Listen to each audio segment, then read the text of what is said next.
Hello friends and welcome to mid project medical lectures. तर मित्रांनो, आजच्या लेक्चरमध्ये आपण खूप इम्पॉर्टंट टॉपिक डिस्कस करणार आहे. मायोकार्डियल इन्फ्राक्शन. ओके. तर युनिव्हर्सिटीचा असा एक पण पेपर नाही की ज्याच्यावरती मायोकार्डियल इन्फ्राक्शन किंवा ॲथेरोस्क्लेरोसिस याच्यावरती क्वेश्चन विचारलेला नाही. आणि अशी कोणतीच कॉम्पिटिटिव्ह एक्झामिनेशन नाही ज्याच्यावरती हार्ट अटॅक, मायोकार्डियल इन्फ्राक्शन आणि याच्यावरती क्वेश्चन विचारलेला नाही. ओके. तर हा एक असा टॉपिक आहे जो 101% तुम्हाला पेपरमध्ये दिसणार म्हणजे दिसणारच असा हा टॉपिक आहे. आता जो रिसेंट पेपर झाला त्याच्यामध्ये पण मायोकार्डियल इन्फ्राक्शनवरती तुम्ही बघा सिनारिओ बेस्ड क्वेश्चन विचारलेला होता. 15 मार्काला हा क्वेश्चन आलेला होता. तर खूप इम्पोर्टंट टॉपिक आहे आणि स्पेशल म्हणजे हा जो टॉपिक आहे ना, तर हा आपण बॅचच्या विद्यार्थ्यांना आणि जे विद्यार्थी बॅचमध्ये नाहीत, तर त्यांच्यासाठी पण ॲज अ डेमो क्लास म्हणून मी देण्याचं ठरवलंय. विद्यार्थ्यांना विचारलं होतं ऑन डिमांड आपण हा क्लास सर्वांसाठी देत आहे. ओके. तर हा क्लास बघितल्यानंतर ज्या विद्यार्थ्यांना वाटेल, की आपण सरांचे क्लासेस जॉइन केले पाहिजे, तर मित्रांनो त्यांनी मला नक्कीच अप्रोच करा. तुमच्या मेडिकल, सर्जिकल, नर्सिंगचं जे प्रॉपर एखादं जर तुम्ही एवढं ज्या लेव्हलला आपण शिकवतो एवढ्या डीप नॉलेज असणारं बुक जरी विकत घेतलं मित्रांनो, ते सुद्धा आपल्या क्लासेसच्या तुम्हाला दुप्पट-तिप्पट किमतीमध्ये भेटेल. एवढ्या कमी पैशामध्ये तुम्हाला हे सर्व नॉलेज मी देण्याचं मित्रांनो काम करतो. ओके. त्या क्लासेसचा जो मेन उद्देश आहे, तर तो पैसे कमावणं नाहीये, तर तुमच्यापर्यंत प्रॉपर नॉलेज देणं आणि नर्सिंग प्रोफेशनला एका लेव्हलपर्यंत घेऊन जाणं हा एक मित्रांनो आपला उद्देश आहे. ओके. तर मायोकार्डियल इन्फ्राक्शन आज आपण डिस्कस करणार आहे आणि आज मी तुम्हाला क्लास सुरू होण्याच्या पहिले सांगतो, की तुम्हाला अशा काही गोष्टी सांगितल्या जातील, ओके. ज्या तुम्ही तुमच्या मेडिकलचे जे फ्रेंड्स असतील एम-बी-बी-एस, बी-एम-एस, बी-एच-एम-एस तर तुम्ही त्या विद्यार्थ्यांना शिकवू शकता. आज तुम्हाला कळेल, की ॲक्चुअल नर्सिंग म्हणजे काय असतं. पेशंटला केअर प्रोव्हाईड करणे हा आपला एक वेगळा भाग आहे. बट आपल्याला पेशंटच्या डिसीजबद्दल किती पर्सेंट नॉलेज आहे आणि पेशंट कोणत्या डिसीजमध्ये गेल्यानंतर किंवा पेशंटचे साइन एंड सिम्प्टम लवकर आपल्याला ओळखून डॉक्टरांपर्यंत कसे पोहोचायचे आहेत, ओके.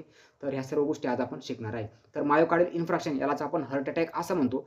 आता हा टॉपिक मी जनरली सर्व विद्यार्थ्यांना देण्याचं का ट्राय केलं, तर मित्रांनो बघा, मायोकार्डियल इन्फ्राक्शन तुमच्या घरामध्ये उद्या कोणाला पण होऊ शकतं. अचानक कोणाला हार्ट अटॅक येऊ शकतो. तर त्यावेळेस आपल्याला ॲज अ पर्सन म्हणून, ॲज अ मेडिकल पर्सन म्हणून किंवा ॲज अ केअरटेकर म्हणून आपल्या काय गोष्टी केल्या पाहिजे. तर ह्या गोष्टी तुमच्यापर्यंत सर्व आज शेअर केल्या जाणार आहेत. ओके. थेरॉटिकल ॲज वेल ॲज प्रॅक्टिकल सर्व गोष्टी तुम्हाला मायोकार्डियल इन्फ्राक्शनबद्दलच्या आजच्या लेक्चरमधून समजून जातील. त्यामुळे विदाऊट स्किपिंग, ओके. एक पण सेकंड स्किप न करता हे लेक्चर जे आहे तर ते लास्टपर्यंत तुम्हाला सर्वांना बघायचं आहे. ओके. 1 तासापर्यंत हे लेक्चर नक्कीच चालणार आहे. बट तुम्हाला अशा काही गोष्टी सांगितल्या जातील या लेक्चरमध्ये, ज्या तुम्हाला कुठल्या बुकमध्ये भेटणार नाही आणि रँडम तुमच्या इकडे-तिकडे ग्रुपवर शेअर होणाऱ्या ज्या नोट्स आहेत त्या तर सोडूनच द्या. ओके. त्याच्यामध्ये तुम्हाला कॉज आहे, साइन एंड सिम्प्टम याच्या बाहेर काहीच भेटणार नाही. याच्यामध्ये भरपूर नवीन गोष्टी तुम्हाला शिकायला भेटणार आहेत. तर सर्वात पहिले आता एथेरोस्क्लेरोसिस काय असतं आपण ते बघू. तर एथेरोस्क्लेरोसिस म्हणजे काय? आपली ही जी वॉल आहे, ओके. ही आपली एक आर्टरी आहे. आपली करोनरी आर्टरी याला आपण म्हणतो. तर करोनरी आर्टरीज म्हणजे काय? आपल्या हार्टला ज्या ब्लड सप्लाय करणारे व्हेसल असतात त्यांना आपण करोनरी आर्टरीज असं म्हणत असतो. तर या करोनरी आर्टरीची जी आतमधली वॉल असते, तर त्या वॉलमध्ये ज्यावेळेस असा एखादा ब्लॉकेज तयार होतो, ओके. तर या ब्लॉकेजला आपण काय म्हणतो? थ्रोम्बोसिस असं आपण म्हणत असतो, ओके. आता याच्यामुळे काय होतं, की पुढचा जो ब्लड सप्लाय आहे, तर तो ब्लॉक होऊन जातो. याच कंडिशनला आपण एथेरोस्क्लेरोसिस असं म्हणतो.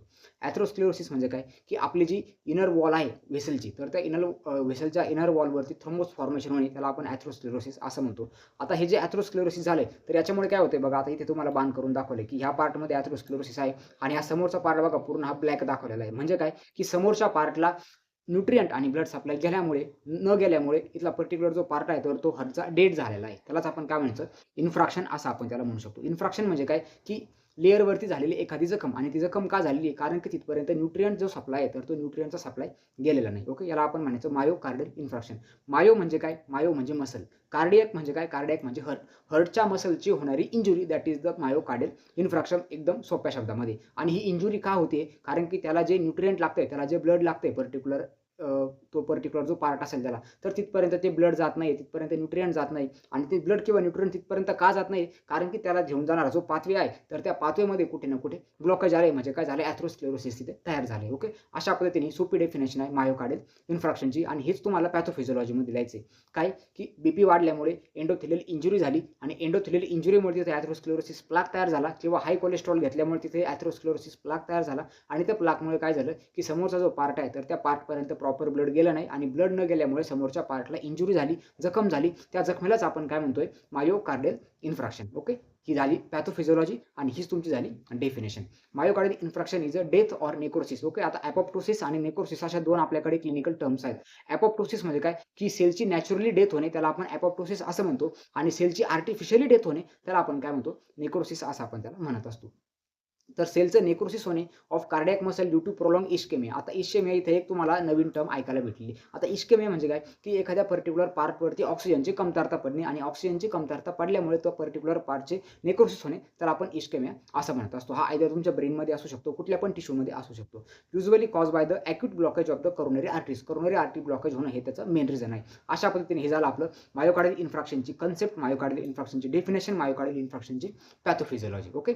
आता आपण एक इम्पॉर्टंट गोष्ट आजच्या लेक्चरमध्ये डिस्कस करणार आहे, की तुम्हाला ईसीजी बघितल्या समजलं पाहिजे, की हार्टच्या कोणत्या पार्टमध्ये इंजुरी झालेली आहे आणि हार्टच्या त्या पर्टिक्युलर पार्टला सप्लाय करणारी आर्टरी कोणती आहे. ओके. हा जो टॉपिक आहे, हा तुम्हाला तुमच्या लास्ट इयरपर्यंत पण कोणी शिकवणार नाही कॉलेज लेव्हलला. आणि तुम्ही जर कोणी कार्डियाक वर्क डिपार्टमेंटमध्ये जर काम करत असेल, इन केस तुम्हाला कोणत्या जर कार्डिओलॉजिस्टनी जर सांगितलं, तरच ह्या गोष्टी तुम्हाला समजतील. ओके. बट आता आपण ही गोष्ट आजच शिकणार आहोत, की आपण जस्ट ईसीजी बघून सांगू शकतो, की कोणत्या आर्टरीमध्ये ब्लॉकेज आहे. आता नॉर्मली आपल्याला आर्टरीमधलं ब्लॉकेज बघण्यासाठी काय करावं लागतं, तर आपल्याला करावं लागतं कोरोनरी अँजिओग्राफी. बट आता विदाऊट कोरोनरी अँजिओग्राफी तुम्ही पेशंटला सजेस्ट करू शकता, की सस्पेक्ट करू शकता, की तुमच्या ह्या आर्टरीमध्ये ब्लॉकेज आहे. तर आज आपण तो ईसीजी पण बघणार आहे, की ईसीजीमध्ये काय अशा फायंडिंग्स आहेत, ज्या बघून आपल्याला समजेल, की हार्टच्या कोणत्या पार्टमध्ये ब्लॉकेज झालेला आहे. ओके. बघा, अँजिओग्राफी जर करायची जर असेल एखाद्या पेशंटची, तर 10 ते 15,000 रुपये नॉर्मली खर्च लागतो.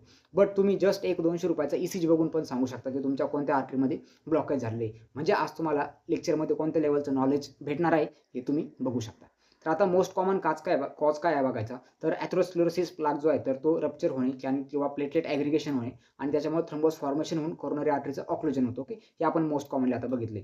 त्यानंतर आता आपल्याला बघायचे रिस्क फॅक्टर्स. हार्ट अटॅक येण्याचे कोणते रिस्क फॅक्टर्स आहेत. आता इकडे नॉन मॉडिफायबल फॅक्टर्स आणि मॉडिफायबल फॅक्टर्स असे दोन्ही आपण याला डिफाईन केलेले आहेत. आणि तुम्ही पी.आर. यादव बुक बघा. पी.आर. यादव बुकमध्ये तुम्हाला 5 ते 6 एम-सी-क्यू याच्यावरती भेटतील. म्हणजे आतापर्यंत रिस्क फॅक्टर्सवरती तुम्हाला एम-सी-क्यू जे आहेत, तर ते विचारून झालेले आहेत. त्याच्यापैकी तुम्हाला कसा एम-सी-क्यू विचारला जातो, 4 ऑप्शन दिले जातात. त्याच्यापैकी नॉन मॉडिफायबल फॅक्टर्स कोणता आहे, हा तुम्हाला पिकअप करायचा असतो किंवा मॉडिफायबल फॅक्टर कोणता आहे, हे तुम्हाला क्वेश्चनमध्ये दिलेलं असतं. तर एज आहे, त्यानंतर जेंडर आहे, त्यानंतर जेनेटिक फॅक्टर्स आहे आणि इथेनिसिटी आहे. तर हे नॉन मॉडिफायबल फॅक्टर्स आहेत. हे फॅक्टर्स तुम्ही चेंज नाही करू शकत. आता एजमध्ये काय, ओव्हर एज, जसं एज वाढतं, तर त्यामुळे हार्ट अटॅकचे प्रमाण वाढते. त्यानंतर जेंडर आहे, त्यानंतर जेनेटिक फॅक्टर्स आहे आणि इथेनिसिटी आहे. आता जेंडरमध्ये जर आपण बघितलं, तर मेनोपॉज नंतर फिमेल जे आहेत, तर त्यांच्यामध्ये जास्त रिस्क असते. त्यानंतर मेल्समध्ये तर ऑलरेडी हार्ट अटॅकची जास्तच रिस्क असते. ओके. कारण की भरपूर जणांचे हृदय जवानीमध्येच तुटलेले असतात. त्यानंतर नेक्स्ट आहे बघा, जेनेटिक फॅक्टर्स आहेत आणि इथेनिसिटी वगैरे आहे. ओके. आता इथेनिसिटी जे आफ्रिकन लोक आहेत, तर त्यांच्यामध्ये मोस्ट कॉमनली आहे. ओके. हार्ट अटॅक येणे. त्यानंतर आता नेक्स्ट आहे बघा, नॉन मॉडिफायबल फॅक्टर्स. आता नॉन मॉडिफायबल फॅक्टर्समध्ये काय येतं, ओबेसिटी आहे, तुमचं लठ्ठपणा. तुम्ही जर डाएट कंट्रोल केलं, तर हा मॉडिफाय करू शकता. त्यानंतर सॉल्ट इंटेक आहे, त्यानंतर पोटॅशियम इंटेक आहे, त्यानंतर सॅच्युरेटेड फॅट आहे. ओके. तुम्ही जे फास्ट फूड बाहेरून खाताय, त्याच्यामध्ये खूप प्रमाणामध्ये बॅड फॅट असते, एल-डी-एल असतं. ओके. लो डेन्सिटी लाइपोप्रोटीन्स असतात, तर ते आपल्या हृदयासाठी बॅड आहेत. त्यानंतर अल्कोहोल आहे, डायटरी फायबर्स आहेत, स्मोकिंग आहे. ओके. स्मोकिंग हे एक सध्याचं लीडिंग कॉज आहे हार्ट अटॅक कॉज करण्याचं. त्यानंतर स्ट्रेस आहे, physical activity, socio economic status वगैरे, ह्या सर्व गोष्टी आहेत. ओके. हे झाले मॉडिफायबल रिस्क फॅक्टर्स. तुम्ही ह्या गोष्टी मॉडिफाय करून तुमची लाईफ जी आहे, तर एक चांगल्या लेव्हलला नेऊ शकता. बट हे नॉन मॉडिफायबल आहे. एजला तुम्ही कमी नाही करू शकत. जेंडर तुम्ही चेंज नाही करू शकत. ओके. अशा पद्धतीने हे झाले रिस्क फॅक्टर्स. हा तुमचा एम-सी-क्यूचा 5 स्टार टॉपिक आहे. ओके. आणि आला तर शॉर्टकट म्हणून तुम्हाला 2 मार्काला आता रिसेंटली हा क्वेश्चन विचारण्यात जाण्याचे चान्सेस आहेत. कारण की आपल्या एक्झाममध्ये 2 मार्काचे क्वेश्चन विचारले जातात. ओके. तर हे झालं आपले रिस्क फॅक्टर्स आणि डेफिनेशन. आता आपण नेक्स्ट जो टॉपिक बघणार आहे, तर त्यामध्ये आपण मायोकार्डियल इन्फार्क्शनचे आपण बघणार आहे टाइप्स. तर आता टाइप्समध्ये 2 तुम्हाला शब्द बघाल. एक आहे स्टेमी. स्टेमी म्हणजे काय, एस-टी-ई-एम-आय आणि एक आहे एन-स्टेमी. एन-स्टेमी म्हणजे काय, एन-एस-टी-ई-एम-आय. तर आता याच्यामध्ये तुम्हाला पहिले नॉर्मल ईसीजी माहीत असणं गरजेचं आहे. ओके. तर नॉर्मल ईसीजी आपण कालच्या लेक्चरमध्ये पण डिस्कस केला होता. आपल्या फर्स्ट पार्टमध्ये आपण डिस्कस केला होता. तर बघू आपण नॉर्मल ईसीजीचे पार्ट काय असतात. ओके. तर सर्वात पहिली ही पी वेव्ह आहे. आता पी वेव्ह म्हणजे काय, की ज्यावेळेस आपले ॲट्रियम कॉन्ट्रॅक्ट होतात ते. ओके. तर ॲट्रियम कॉन्ट्रॅक्ट झाल्यानंतर ही पी वेव्ह जी आहे, तर ती जनरेट होते. त्यानंतर इथे मध्ये एक पी-आर इंटरव्हल असतो. ओके. किंवा पी-आर सेगमेंट असतो. तर आता पी-आर सेगमेंट म्हणजे काय, की आपलं एस-ए नोडपासून ज्यावेळेस ए-व्ही नोडवरती इम्पल्स आलेलं असतं, तर ए-व्ही नोडवरती इम्पल्स थोड्या वेळासाठी थांबून राहतं. त्याला आपण प्लॅटो फेज असं म्हणतो. आणि हे काय ते थांबून राहतं, कारण की व्हेंट्रिकल्स फिल झाले पाहिजे. हा एक एम-सी-क्यूचा टॉपिक आहे मित्रांनो. तुम्ही स्पेशली नोट डाऊन करून घेऊ शकता, की पी-आर सेगमेंट का असतो आपल्या ईसीजीमध्ये. तर पी-आर सेगमेंट म्हणजे याला आपण प्लॅटो फेज असं म्हणतो. जे आपले ए-व्ही नोड आहेत. ओके. ॲट्रिओव्हेंट्रिक्युलर नोड, त्या तर त्याच्यावरती इम्पल्स जे आहे तर ते थोड्या वेळासाठी थांबून राहतात. ओके, याला आपण रिले सेंटर असं म्हणतो. जशी तुमची बस पुण्यावरून निघते आणि नाशिकला जाताना मध्ये संगमनेरला थांबते, त्या पद्धतीने इकडून पुण्यावरून म्हणजे पी म्हणजे पुण्यावरून फॉर एक्झाम्पल आपले इम्पल्स निघले तर ते मध्ये पी आर सेगमेंटमध्ये का थांबतात ते, कारण की व्हेंट्रिकल जे आहे तर ते प्रॉपरली फिल झाले पाहिजे, म्हणून आपल्या इथं मध्ये पी आर सेगमेंट असतो. याला आपण प्लॅटो फेज असं म्हणतो. त्यानंतर आपला क्यूआरएक्स कॉम्प्लेक्स आहे. आता क्यूआरएक्स कॉम्प्लेक्स म्हणजे काय, हा आपण 12वी मध्ये पण बघितला होता. ओके, आपल्याला फक्त जस्ट विचारला जातो ईसीचे पार्ट कोणते कोणते आहेत. तर याच्यामध्ये क्यूआरएस कॉम्प्लेक्स आहे. क्यूआरएस कॉम्प्लेक्स म्हणजे काय, की आपले जे व्हेंट्रिकल्स आहेत तर याच्यामध्ये आपले व्हेंट्रिकल्स कॉन्ट्रॅक्ट होतात. ओके, तर व्हेंट्रिकल्स कॉन्ट्रॅक्ट जिथे होतात त्याला आपण काय म्हणतो, क्यूआरएस कॉम्प्लेक्स असं आपण त्याला म्हणतो. आणि त्यानंतर आहे बघा एक एसटी सेगमेंट आहे. तर आता एसटी सेगमेंट म्हणजे काय आहे, तर एसटी सेगमेंट हा खूप इम्पॉर्टंट आहे आपल्याला. मायोकार्डियल इन्फ्रॅक्शनमध्ये हा एसटी सेगमेंट जो आहे तर तोच आपल्याला बघायचा आहे. आणि एसटी सेगमेंट बघा इथे ही ब्लू लाईन आहे आणि इथे ब्लॅक लाईन आहे. तर याच्यामधला हा जो पॉईंट आहे तर हा जे पॉईंट आहे. ओके, हा जे पॉईंट आपल्याला मायोकार्डियल इन्फ्रॅक्शनमध्ये खूप म्हणजे खूप महत्त्वाचा मुद्दा आहे. ओके, तर इथे जे पॉईंट तुम्ही नोट डाऊन करून ठेवा. ईसीजीचे डायग्राम तुमच्या नोट्समध्ये बनवा तुम्ही, म्हणजे तुम्हाला समजेल. आणि एक आहे बघा टी वेव्ह आहे. ओके, आता टी वेव्ह म्हणजे काय आहे, तर याच्यामध्ये आपले व्हेंट्रिकल आणि ॲट्रियम जे आहेत तर ते दोन्ही पण रिलॅक्स कंडिशनमध्ये असतात. आता याच्यामध्ये एक महत्त्वाचा मुद्दा आहे बघा, जिथे कॉन्ट्रॅक्शन होतंय ओके, तर तिथे पण वेव्ह वरती आली आहे. त्यानंतर जिथे व्हेंट्रिकलचं कॉन्ट्रॅक्शन होतंय तिथे पण वेव्ह वरती आली आहे. बट रिलॅक्सेशन होताना वेव्ह वरती का आली, हा एक इम्पॉर्टंट टॉपिक आहे. ओके, ज्यावेळेस आपण ईसीजीचे लेक्चर्स घेऊ तर त्यावेळेस तुम्हाला याच्याबद्दल इन डेप्थ पद्धतीने सर्व गोष्टी सांगितल्या जाईल. इम्पल्स कसा येतोय, इम्पल्स कसा रिटर्न जातोय, त्याच्यावरती ही जी टी वेव्ह आहे. ओके, तसं आपण नॉर्मली जर बघितलं तर जिथे कॉन्ट्रॅक्शन होतंय तर तिथे आपला जो ग्राफ आहे तर तो वरती येतोय. बट रिलॅक्सेशनला पण ग्राफ वरती का आला, हा एक महत्त्वाचा मुद्दा आहे. ओके, आणि याच्यावरती या छोट्या छोट्या गोष्टी तुम्हाला सांगितल्या जात नाही. जे पण कोणी तुम्हाला ईसीजी शिकवेल तर तुम्हाला अशा गोष्टी सांगितल्या जाणार नाही. त्यानंतर हा जे पॉईंट आहे हा पण तुम्हाला पुढे सांगितला जाणार नाही. तर आपण हा जे पॉईंट जो आहे तर हा पण आपण डिस्कस करणार आहे. ओके, आता आपल्याला हे आपण बघितले नॉर्मल ईसीजीचे पार्ट्स. तर आता याच्यामध्ये बघा एक आहे एसटीईएमआय. एसटीईएमआय म्हणजे काय आहे, तर एसटी इलेव्हेशन मायोकार्डियल इन्फ्रॅक्शन. आणि एनएसटी म्हणजे काय, तर याच्यामध्ये एसटी सेगमेंट जो आहे तर तो इलेव्हेट झालेला नसतो. ओके, तर अशा पद्धतीने दोन पार्ट आहेत. एका पार्टमध्ये काय झाले, की एसटी सेगमेंट जो आहे तर तो इलेव्हेट झालाय आणि एका पार्टमध्ये काय झालं, तर एका याच्यामध्ये आपला एसटी सेगमेंट जो आहे तर तो इलेव्हेट झालेला नाहीये. तर याच्या अकॉर्डिंगली आपले दोन आपले एसटी आपले एमआयचे टाइप्स आहेत. ओके, तर आता सर्वात पहिले बघू आपण एनएसटी-एमआय. ओके, एनएसटी म्हणजे काय, याच्यामध्ये जो एसटी इलेव्हेशन आहे तर तो पर्सिस्टंट नसतो. ओके, नॉर्मली आपण ज्यावेळेस एमआयचा पेशंट बघतो आणि त्याचा ईसीजी बघतो तर आपण हा एसटी सेगमेंट सर्वात पहिले बघत असतो. ओके, हा एसटी सेगमेंट जर वरती जर आला ओके किंवा खाली जर गेला तर त्याला आपण डायग्नोज करतो एमआयचा पेशंट म्हणून. ओके, एसटी सेगमेंट जर वरती जर आला तर त्याला आपण काय म्हणतो, एसटीईएमआय म्हणजे काय, एसटी सेगमेंट इलेव्हेशनचा एमआय. आणि एसटी सेगमेंट जर इलेव्हेट नाही झाला तर तो खाली जर आला त्याला आपण काय म्हणतो, नॉन एसटी इलेव्हेशन मायोकार्डियल इन्फ्रॅक्शन. तर असे याचे दोन टाईप असतात, ॲज पर एसटी इलेव्हेशन आणि एसटी डिप्रेशन. तर आता इथे या दोन ईसीजी आपण अजून दाखवलेत बघा. याच्यामध्ये ही सेकंड जो ईसीजी आहे तर याच्यामध्ये बघा हा एसटी सेगमेंट आणि हा जे पॉईंटला इथे सर्कल केलाय तर हा वरती उठलेला आहे. ओके, याला आपल्याला काय म्हणायचंय, एसटीईएमआय. आता एसटीईएमआय मध्ये काय असतं, की आर्टरीचं ऑक्लुजन जे आहे तर ते कंप्लीट ऑक्लुजन आर्टरीचं झालेलं असतं. त्यासोबत ट्रान्सम्युरल नेक्रोसिस असतं. ट्रान्सम्युरल नेक्रोसिस म्हणजे काय, की आपली जी मायोकार्डियल लेयर आहे तर ती मायोकार्डियल लेयर याच्यामध्ये कंप्लीटली अफेक्ट झालेली असते. ओके, त्याला आपण काय म्हणतो, एसटीईएमआय. आणि एनएसटीएमआय म्हणजे काय, की फक्त सुपरफिशियल लेयर जी आहे तर ती सुपरफिशियल लेयरच याच्यामध्ये अफेक्ट झालेली असते आणि त्याच्यामध्ये आर्टरी जे आहे तर ते एकदम सिव्हिअर ऑक्लुजन त्याचं असतं. ओके, तर बघा याच्यामध्ये तुम्हाला दोन्ही गोष्टी दिल्या आहेत. एसटीएमआय म्हणजे काय, की एसटी त्याच्यामध्ये इलेव्हेट असतो ईसीजीमध्ये. त्यानंतर usually due to completed coronary artery occlusion. त्यानंतर एसटीएमआय मध्ये काय असतं, की कोरोनरी आर्टरी जे आहे तर त्या पूर्णच्या पूर्ण ब्लॉक झालेल्या असतात.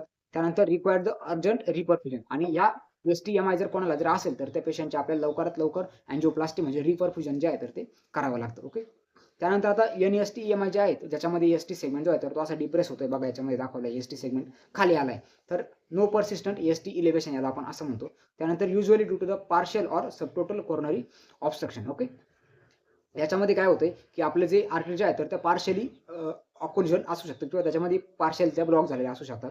आणि ट्रोपोनिन जे आहे तर ते ट्रोपोनिन याच्यामध्ये बेसिकली तुम्हाला इलेव्हेटेड दिसतं. आता हे ट्रोपोनिन वगैरे काय आहे हे आपण डायग्नोस्टिक क्रायटेरियामध्ये इन डेप्थमध्ये बघणार आहे. ओके, सर्व तुम्हाला कार्डियक बायोमार्कर मी सांगणार आहे. तर अशा पद्धतीने आपण एसटीएमआयचं काय काय बघितलं तर आपण एमआयचे आपण टाईप बघितले, एसटीईएमआय आणि non ST elevation myocardial infection. असे दोन टाईप तुम्हाला ध्यानात ठेवायचे आहेत.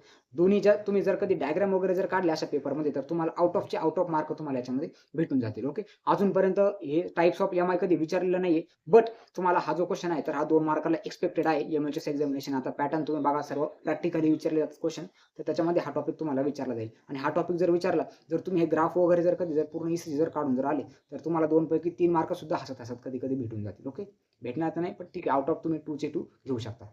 आता आपण याच्यामध्ये इम्पोर्टंट डिस्टिंक्शन बघणार आहे. ओके.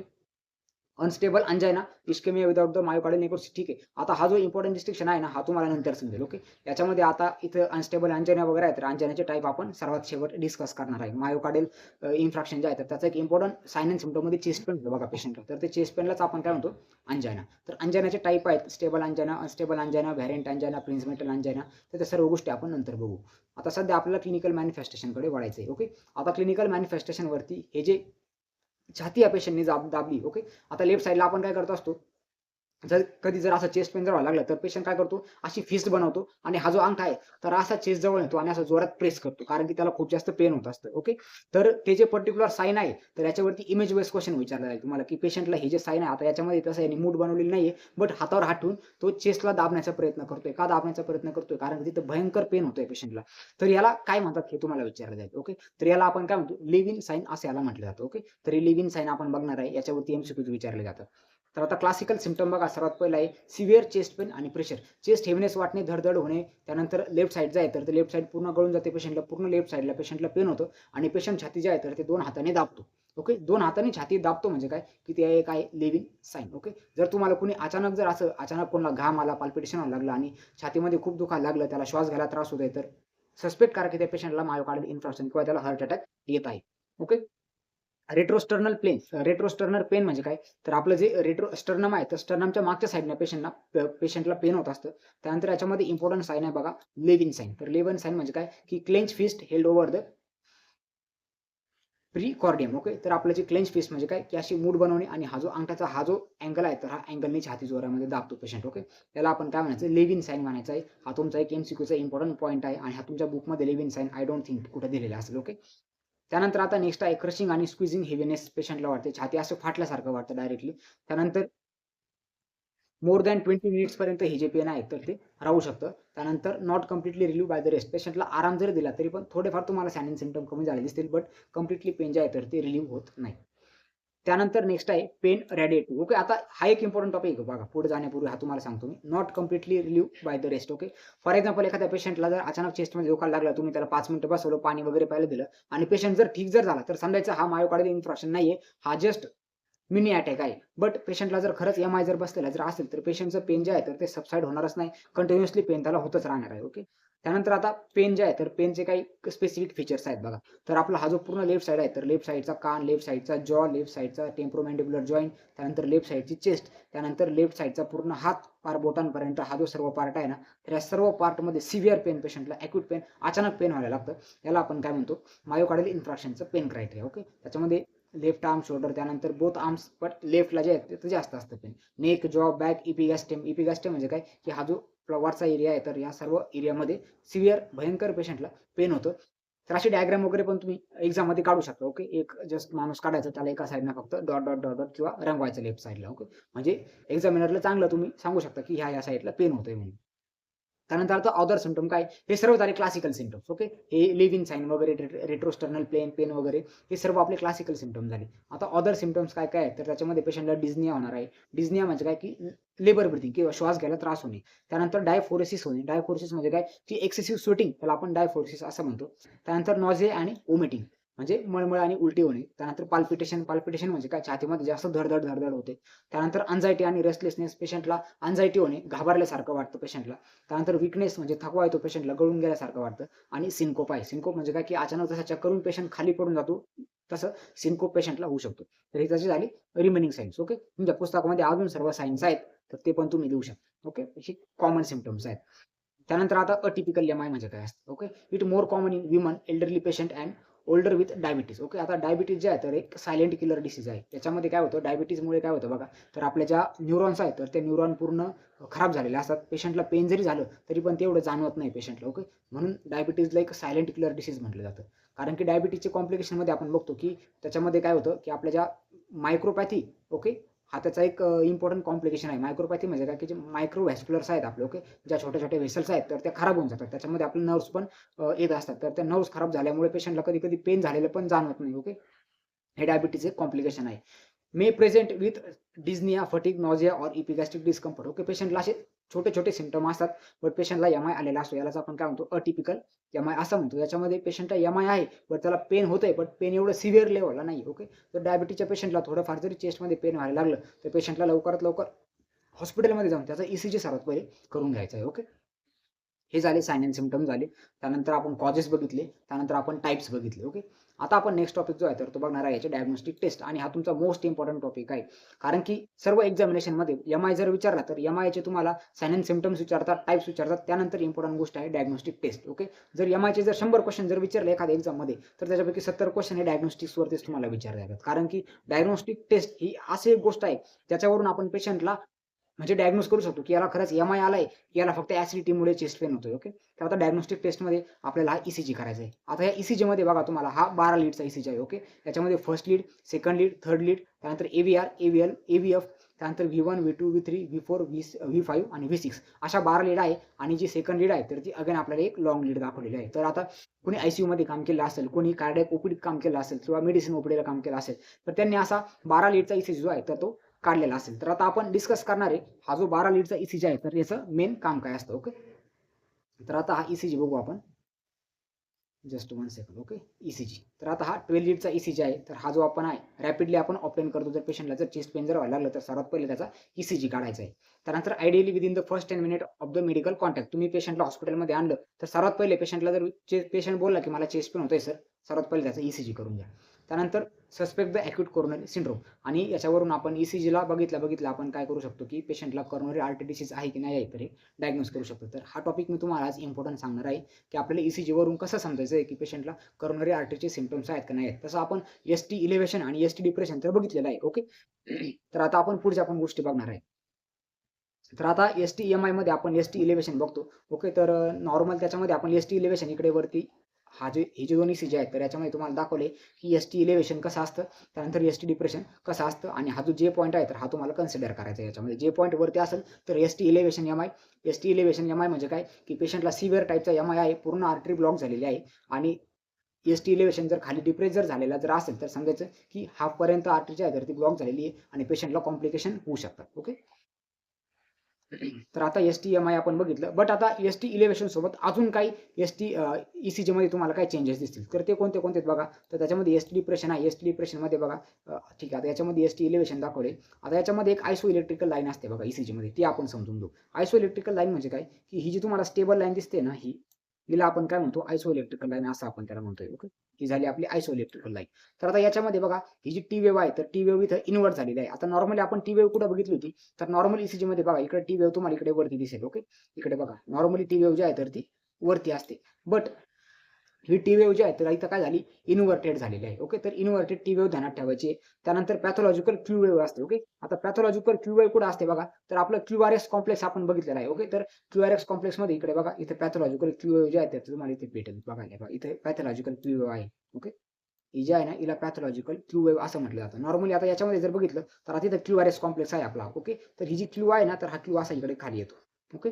याला आपण काय म्हणतो पॅथॉलॉजिकल क्यू वेव्ह म्हणजे दोन वेव्ह इन्व्हर्टेड होतात खालच्या साईडला येतात. कोणत्या कोणत्या तर टी वेव्ह खाली येऊ शकते आणि ही जी क्यू जो कॉम्प्लेक्स आहे QRS कॉम्प्लेक्सचा जो क्यू स्टार्टिंग पॉईंट आहे तर हा पण खाली येऊ शकतो. तर हे पण दोन ॲडिशनल फीचर्स आहेत आपल्या मायोकार्डियल इन्फ्राक्शनचे. ओके. तर आतापर्यंत आपण काय काय बघितलं MIचा आपण ECGचे वेगवेगळे फीचर्स बघितले. त्याच्यामध्ये आपण काय बघितलं पॅथॉलॉजिकल क्यू वेव्ह अपेअर होते. त्यानंतर टी वेव्ह जी आहे तर ती इन्व्हर्ट होऊ शकते. त्यानंतर जो जे पॉईंट आहे तर तो आयदर वरती जाऊ शकतो किंवा खाली येऊ शकतो. तर हे सर्व झाले आपले मायोकार्डियल इन्फ्राक्शनच्या ECGचे फीचर्स. आता आपण काही बायोमार्कर्स बघणार आहेत. ओके. बायोमार्कर काय असतात ते सर्वात पहिले बघू. आता बॉडीमध्ये कुठे पण इंजुरी झाली, एखाद्या मसलला इंजुरी झाली किंवा आपल्या हार्टचे जे मायोकार्डियल लेयर आहे तर त्याला जर इंजुरी जर झाली तर त्याच्यामध्ये एक स्पेसिफिक टाईपचे प्रोटीन असतात. तर ते प्रोटीन काय होतात तर ते ब्लडमध्ये रिलीज होतात. तर आपण काय करतो बायोकेमिस्ट्रीचा टेस्ट करतो आणि आपल्या ब्लडमधून ते प्रोटीन किती आहेत तर ते आपण बघत असतो. तर त्यालाच आपण काय म्हणतो कार्डियाक बायोमार्कर्स असं आपण त्याला म्हणत असतो. तर आता याच्यामध्ये मायोग्लोबिन आहे, त्यानंतर CKMB आहे, त्यानंतर ट्रोपोनिन I आहे, ट्रोपोनिन T आहे आणि LDH1 आहे. तर हे 5 जे आहेत तर हे मोस्ट इम्पॉर्टंट बायोमार्कर आहेत. आता हार्टला कुठे पण इंजुरी झाली म्हणजे MIचा झटका जर आलेला असेल पेशंटला तर आपण पेशंटची ह्या टेस्ट करतो. या टेस्टमधून आपल्याला समजतं फॉर एक्झाम्पल मायोग्लोबिन जर आढळलं तर आपण समजून शकतो की कुठेतरी मसलला इंजुरी झालेली आहे त्याच्यामुळे रक्तामध्ये मायोग्लोबिनचं प्रमाण वाढले. कुठेतरी इंजुरी झाली त्याच्यामुळे रक्तामध्ये ट्रोपोनिनचं प्रमाण वाढले. तर याच्यावरती तुम्हाला काही MCQ जे आहेत तर ते विचारले जातात. तर ते सर्व MCQ आपण बघणार आहे.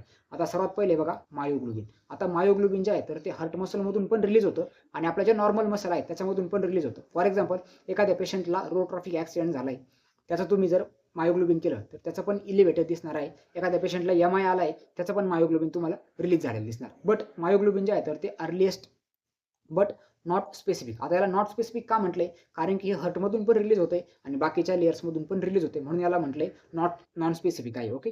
आता हे जे आहे तर ते 1 ते 3 तासामध्ये रिलीज होतं. त्यानंतर 6 ते 9 तासामध्ये हे पीक लेव्हलला असतं आणि 24 तासामध्ये परत नॉर्मल लेव्हलला येऊन जातं. तर याच्यावरती काय MCQ विचारतात? सर्वात पहिले इलेव्हेट होणारं मार्कर कोणतं आहे? तर तो मायोग्लोबिन आहे. त्यानंतर नॉन स्पेसिफिक कोणता आहे? मायोग्लोबिन आहे. त्यानंतर CKMB आहे. आता CKMB म्हणजे काय? CK म्हणजे क्रिएटिन कायनेज मायोग्लोबिन. आता क्रिएटिन कायनेज मायोग्लोबिन जे आहे तर ते 3 ते 6 हॉवरमध्ये रिलीज होतो. त्यानंतर 12 ते 24 तासामध्ये हा पीक लेव्हलला असतो आणि 48 ते 72 तासात ओके म्हणजे 2 ते 3 दिवसामध्ये हा परत काय होत जातो? नॉर्मल होऊन जातो. आता हा काय रिॲक्ट करतो तर हा काय दाखवतो? तर रिइन्फ्रॅक्शन दाखवतो. फॉर एक्झाम्पल एखाद्या पेशंटला मागच्या महिन्यामध्ये MI येऊन गेला आणि ह्या महिन्यामध्ये त्याला परत पेन होतंय आणि परत पेन होईल ज्यावेळेस त्याला झालंय तर तुम्ही त्याचं जर बायोमार्कर जर केले आणि त्याच्यामध्ये CKMB जर तुम्हाला इलेव्हेट जर दिसला तर समजून घ्यायचं हे रिइन्फ्रॅक्शन झाले म्हणजे पेशंटला परत MI होतोय. हे झालं रिइन्फ्रॅक्शन. त्यानंतर ट्रोपोनिन आय आहे हा मोस्ट इम्पॉर्टंट आहे आणि याच्यावरती MCQ खूप वेळेस विचारला जातो. ट्रोपोनिन आय जो आहे तर हा पण 3 ते 6 तासामध्ये सिक्रेट व्हायला सुरू होतो. त्यानंतर 12 ते 24 तासामध्ये हा जो आहे तर हा पीक लेव्हल येतो आणि हा 5 ते 7 दिवसापर्यंत राहत असतो. ओके. 5 ते 7 दिवसापर्यंत राहतो आणि हा highly specific for the myocardial injury. Troponin I जो आहे हा फक्त हार्ट मसलमधूनच रिलीज होतो. हा बाकीच्या मसलमधून रिलीज होत नाही. हा तुमचा MCQचा टॉपिक आहे म्हणून याला मोस्ट स्पेसिफिक आणि हायली स्पेसिफिक मानलं जातं. कारण की ब्लडमध्ये जर ट्रोपोनिन आय जर वाढला तर त्याचा एकच ओरिजिन आहे ट्रोपोनिन आयचा, तो म्हणजे आपलं हार्टच्या मसल्स आहेत. ओके. अदरवाईज हा बाकी कुठूनच रिलीज होत नाही. त्यानंतर नेक्स्ट आहे ट्रोपोनिन टी. आता ट्रॉप टी जो आहे तर हा 3 ते 6 तासामध्ये इलेव्हेट व्हायला सुरू होतो. त्यानंतर हा पीक लेव्हलला 12 ते 48 तासामध्ये जातो आणि 7 ते 14 दिवसामध्ये हा परत नॉर्मल येऊन जातो. ओके. हा पण हायली स्पेसिफिक आहे आणि जास्त दिवसांसाठी जर कोणता ब्लडमध्ये राहत जर असेल तर त्याला आपण ट्रोपोनिन टी म्हणतो. ओके. त्यानंतर LDH1 आहे तर LDH1 जो आहे तर तो ओल्डर पर्सनमध्ये यूज केला जायचा. आता शक्यतो हा जास्त आपण LDH1 बघत नाही. 12 ते 24 तासामध्ये सिक्रेट होतो. 2 ते 3 दिवसामध्ये पीकला जातो आणि 7 ते 14 दिवसामध्ये हा पण नॉर्मल येतो. ओके. तर याच्यापैकी तुम्हाला काय क्वेश्चन विचारले जातात? हायली स्पेसिफिक कोणता आहे तर तो ट्रोपोनिन आय आहे. त्यानंतर रिइन्फ्रॅक्शन कोण दाखवतो तर रिइन्फ्रॅक्शन दाखवतो CKMB. त्यानंतर सर्वात पहिले कोण रिलीज होतो तर तो रिलीज होतो मायोग्लोबिन. त्यानंतर सर्वात जास्त दिवस कोणता राहतो तर तो राहतो ट्रोपोनिन टी. तर हे 4 MCQs आणि हे 4 पॉइंट ध्यानात ठेवायचे आहेत. हे झाले आपले बायोमार्कर. ओके. हा बायोमार्करचा हा जो चार्ट आहे ना हा डायरेक्टली रट्टा मारून ठेवायचा 2 पार्ट. याच्यापैकी इम्पॉर्टंट गोष्टी कोणत्या? बायोमार्कर, त्याची इम्पॉर्टन्स आणि तो कधी पीक लेव्हलला असतो आणि कधी रिलीज व्हायला सुरू होतो. ह्या गोष्टी ज्या आहेत त्या तुम्हाला ध्यानात ठेवायच्या आहेत. याच्यामध्ये मायोग्लोबिनची राईज होण्याची कंडिशन म्हणजे त्याचा टाइम आणि ट्रोपोनिन आयचा ध्यानात ठेवा. याच्यावरती बेसिकली तुम्हाला विचारलं जाईल, बाकीचं नाही विचारलं. आणि हे नॉटसाठी इम्पॉर्टंट जे दिलंय ना मी हे तुम्हाला डायरेक्ट पाठच करून ठेवायचं आहे. याच्यावरती MCQs तुम्हाला येणार म्हणजे येणार. इव्हन तुमच्या आता MHS मध्ये पण याच्यावरती MCQ येऊ शकतात कार्डियक बायोमार्कर्सवरती. ओके. तर हे आपण ECG बघितला, त्यानंतर आपण बायोमार्कर्स वगैरे बघितले. आता आपण ट्रोपोनिन बघणार आहे. ओके. स्पेसिफिक ट्रोपोनिन जो आहे तर तो फ्यू आवर्समध्ये रिलीज होतो, त्यानंतर इलेव्हेट होतो काही दिवसामध्ये आणि ट्रोपोनिन टी जो आहे तर तो प्रेफर आहे. ओके. मायोकार्डियल इंजुरीसाठी हा तुमचा MCQचा टॉपिक आहे. आता आपण मायोकार्डियल इन्फ्रॅक्शन बद्दल सगळ्या गोष्टी बघितल्या. आता मायोकार्डियल इन्फ्रॅक्शनचा पेशंट आलाय तर त्याचं मॅनेजमेंट कसं करणार? ओके. आपल्याला पेशंटला तर मरू द्यायचं नाही, पेशंटला वाचवायचं आहे. वाचवण्यासाठी ॲज अ नर्स म्हणून, ॲज अ हेल्थकेअर प्रोफेशनल म्हणून आपण काय करणार आहे? ओके. तर काही इमिजिएट प्रायोरिटीज आहेत. हे तुम्हाला सिनेरिओ बेस्ड क्वेश्चनमध्ये विचारल्या जातं. याच्यामध्ये आपण मोना आणि सोना 2 गोष्टी बघणार आहेत. ओके. तर आता याच्यामध्ये ABCDE हा जो क्रायटेरिया आहे तर हा तुम्हाला वापरायचा आहे. त्यानंतर कार्डियक मॉनिटरिंग करायचं आहे, त्यानंतर IV ॲक्सेस करायचा आहे, त्यानंतर 12 लीडचा ECG घ्यायचा आहे आणि ब्लड सॅम्पलिंग पेशंटचं घ्यायचं आहे. ओके. आपले जे बायोकेमिकल टेस्ट आहेत तर त्या करण्यासाठी. तर ABCDE हा क्रायटेरिया वापरायचा आहे आपल्याला. त्यानंतर कार्डियक मॉनिटरिंग करायची, IV ॲक्सेस घ्यायचा आहे, 12 लीडचा ECG काढायचा आणि ब्लड सॅम्पलिंग करायची. तर आता ABCD मध्ये आपण काय करणार? Airway, breathing, circulation. ओके. त्यानंतर D म्हणजे काय? डिफिब्रिलेटर. ओके. आणि E म्हणजे काय? E म्हणजे एन्व्हायर्नमेंट. तर ह्या गोष्टी आपल्याला करायच्या आहेत. ओके. ABCDE. ए म्हणजे काय? एअरवे. आता सर्वात पहिले पेशंटचा एअरवे मॅनेज करायचा आहे. पेशंटला O2 सप्लाय देऊ शकतो. त्यानंतर पेशंटचं ब्रीथिंग चेक करायचं आहे. ब्रीथिंग नसेल तर पेशंटला अंबोबॅट किंवा व्हेंटी लावू शकतो किंवा आर्टिफिशियल एअर त्याला नेझल प्रॉन्ग्स मास्क वगैरे चालू करू शकतो. त्यानंतर पेशंटचं सर्क्युलेशन चेक करायचं आहे. पेशंटचं सर्क्युलेशन प्रॉपरली जर नसेल तर पेशंटला आपण IV फ्लुइड सुरू करू शकतो. त्यानंतर D म्हणजे काय? डिफिब्रिलेटर. पेशंट जर अरेथमियामध्ये जर असेल पेशंटला आपण शॉक देऊ शकतो. आणि ई म्हणजे काय, एन्व्हायरमेंट. ओके, एन्व्हायरमेंटमधून जे स्ट्रेसफुल फॅक्टर्स आहेत तर ते कमी करायचे आहेत. अशा पद्धतीने ABCD हे 5 गोष्टी ध्यानात ठेवायच्या आहेत. ओके, याचा मी पूर्ण डेप्थमध्ये दिलेलं नाहीये, तुम्ही नोट्समध्ये मी जे सांगितले तर ते लिहून घ्यायचे. त्यानंतर कार्डियाक मॉनिटरिंग आपल्याला करायची. कार्डियाक मॉनिटरिंगमध्ये आपण काय करणार आहे, तर कार्डियाक मॉनिटरिंगमध्ये आपल्याला पेशंटचा ECG घ्यायचा आहे. त्यानंतर ECG म्हणण्यापेक्षा आपण पेशंटला लीड लावून कार्डियाक मॉनिटरिंग करणार, ज्याच्यामध्ये आपण पेशंटचे हार्ट रेट बघणार, त्यानंतर पेशंटचा रिदम चेक करणार, त्यानंतर आपण पेशंटचा BP चेक करणार. या सर्व गोष्टी आपण कार्डियाक मॉनिटरिंगमध्ये करणार.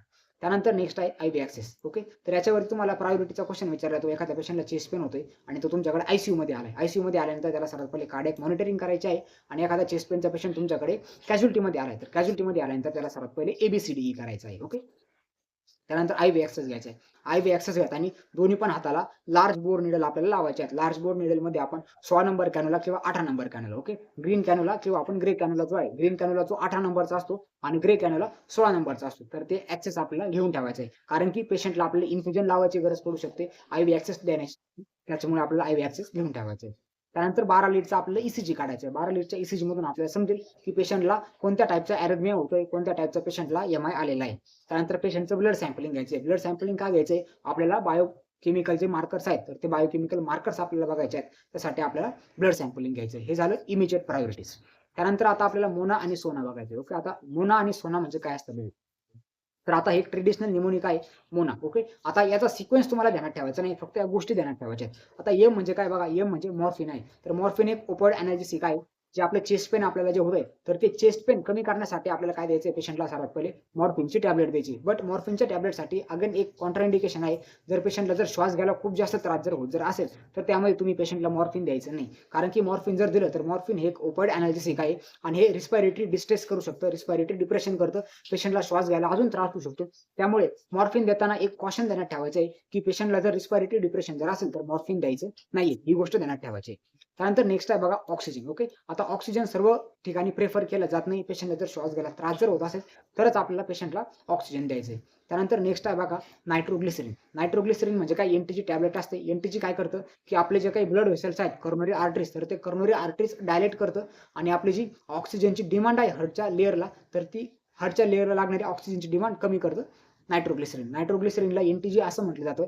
त्यानंतर डार्क ब्राऊन कलरची बॉटल असते, फोटोसेन्सिटिव्ह ड्रग आहे. ते आपल्याला ती बॉटल आपण एकदा ओपन केल्यानंतर 6 महिन्यापर्यंत वापरू शकतो आणि त्या बॉटलमध्ये 0.3 mgची टॅबलेट असते. ती आपल्याला सबलिंग्वली रूटनी घ्यायची आहे. सबलिंग्वल रूट म्हणजे काय, आपल्या जिभेच्या खाली आपल्याला ती टॅबलेट ठेवायची आहे. मॅक्झिमम तुम्ही 3 डोस नायट्रोग्लिसरीनचे देऊ शकता 5-5 मिनिटाच्या अंतरावर.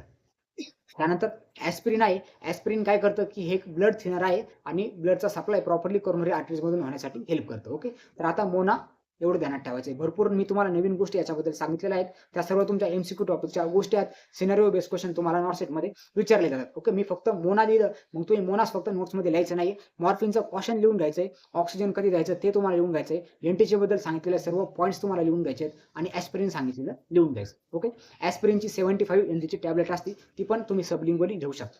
ओके, सबलिंग्वली काय घ्यायची, कारण की लवकरात लवकर ॲब्झॉर्प्शन होतं आणि ब्लडमध्ये जातं. जर तुम्ही ह्या ज्या टॅबलेट आहेत तर ह्या नायट्रोग्लिसरीन आणि ॲस्पिरिन घेतल्यानंतर पेशंटला जिभेखाली चरचर जर वाटत असेल तर ते एक्सपेक्टेड साईन आहे. चरचर वाटणे म्हणजे काय, की टिंगलिंग सेन्सेशन होणे म्हणजे किंवा थोडं बर्निंग सेन्सेशन झाल्यासारखं जिभेखाली वाटतं पेशंटला, म्हणजे गोळी प्रॉपरली ॲब्झॉर्प्शन होत आहे. याच्यावरती पण सिनारिओ बेस्ड क्वेश्चन तुम्हाला NCLEX-मध्ये बघायला भेटेल. ओके, हे सर्व झाले याचे टॉपिक्स इम्पॉर्टंट. आता आपण सोना बघणार आहे. सोनामध्ये ONA सेम आहे, फक्त आपल्याला ES ॲड करायचं आहे. Okay, ES.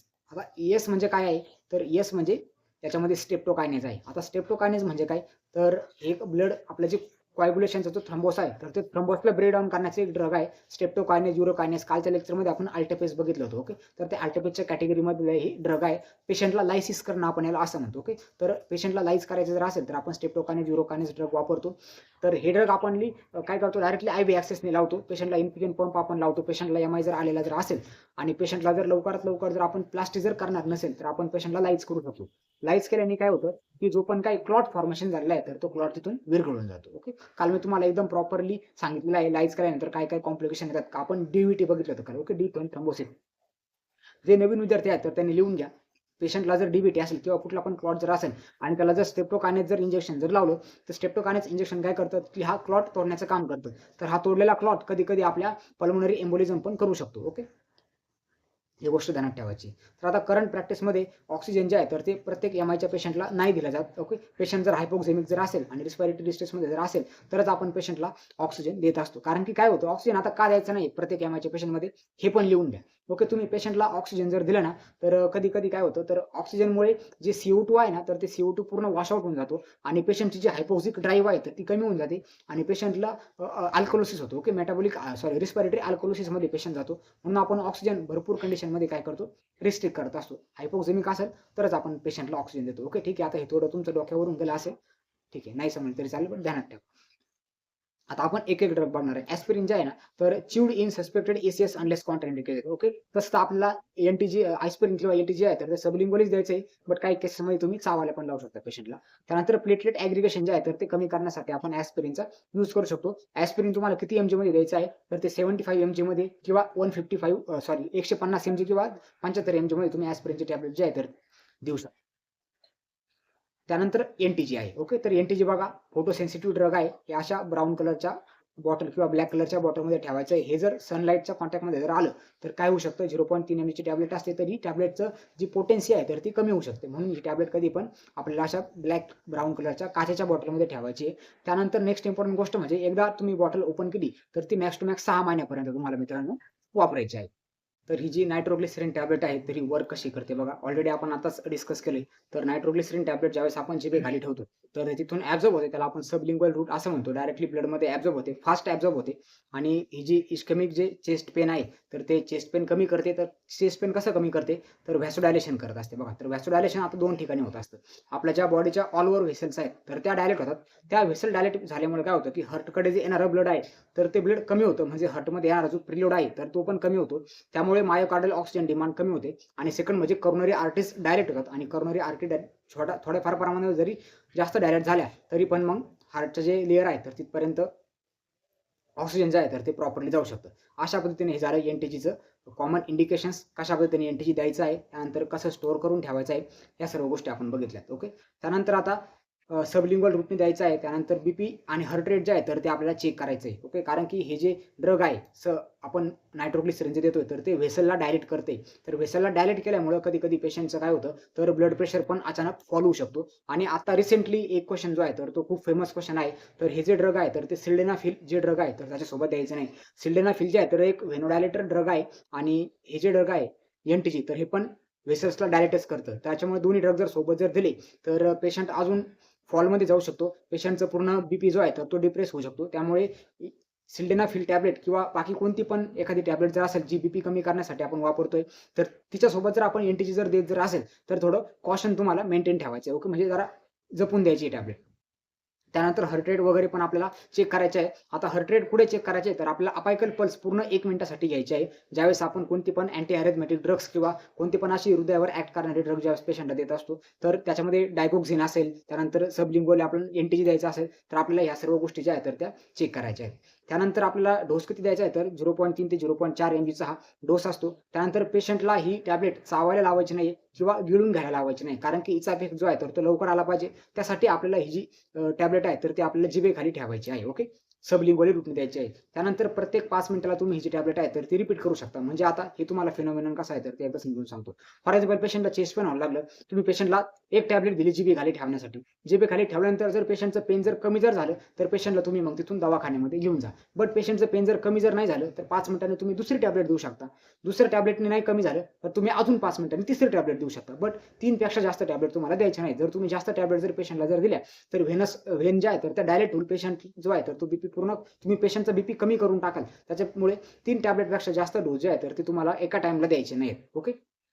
अशा पद्धतीने हे सर्व झालं आपलं नायट्रोग्लिसरीन टॅबलेटबद्दल सर्व इन्फॉर्मेशन. आता अजून एक इम्पॉर्टंट क्वेश्चन आहे जो तुम्हाला नॉर्थ सेटमध्ये किंवा बाकीच्या एक्झामिनेशनमध्ये विचारला जाऊ शकतो, की एनटीजी टॅबलेट दिल्यानंतर कॉमन येणारा साइड इफेक्ट काय आहे? ओके. तर एनटीजी टॅबलेट आपण ज्यावेळेस पेशंटला देतो तर पेशंटला हेडेक होत असतो. कारण की ब्रेनमधल्या पण व्हेसल जे आहेत तर ते थोड्याफार प्रमाणामध्ये डायलेट होतात. ब्लड सप्लाय कधी-कधी वाढतो आणि त्यामुळे ब्रेनमध्ये हेडेक जे आहे तर ते मोस्ट कॉमनली होत असतं. तर हा पण टॉपिक तुम्हाला ध्यानात ठेवायचा आहे. त्यानंतर आता बिफोर गिव्हिंग एनटीजी तर आपल्याला बीपी बघायचा आहे. सिस्टोलिक ब्लड प्रेशर जो आहे तर तो आपला किती असला पाहिजे, लेस दॅन 90 डिग्रीपेक्षा 90 डिग्री नाही, लेस दॅन 90 पेक्षा आपला सिस्टोलिक बीपी नको आहे.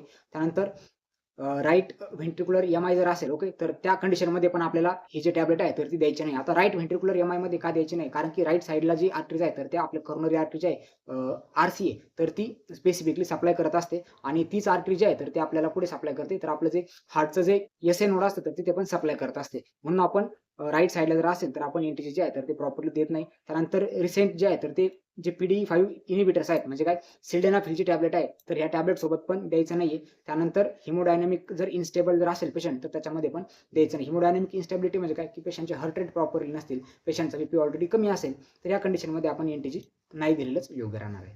त्यानंतर आता नॉट सेट पॉईंट इथे सर्व दिलेले आहेत. ओके 0.4 mg टॅबलेट किंवा 0.3 mg द्यायची प्रत्येक 5 मिनिटाला रिपीट करायची आहे. मॅक्स टू मॅक्स आपण 3 डोसेस देऊ शकतो.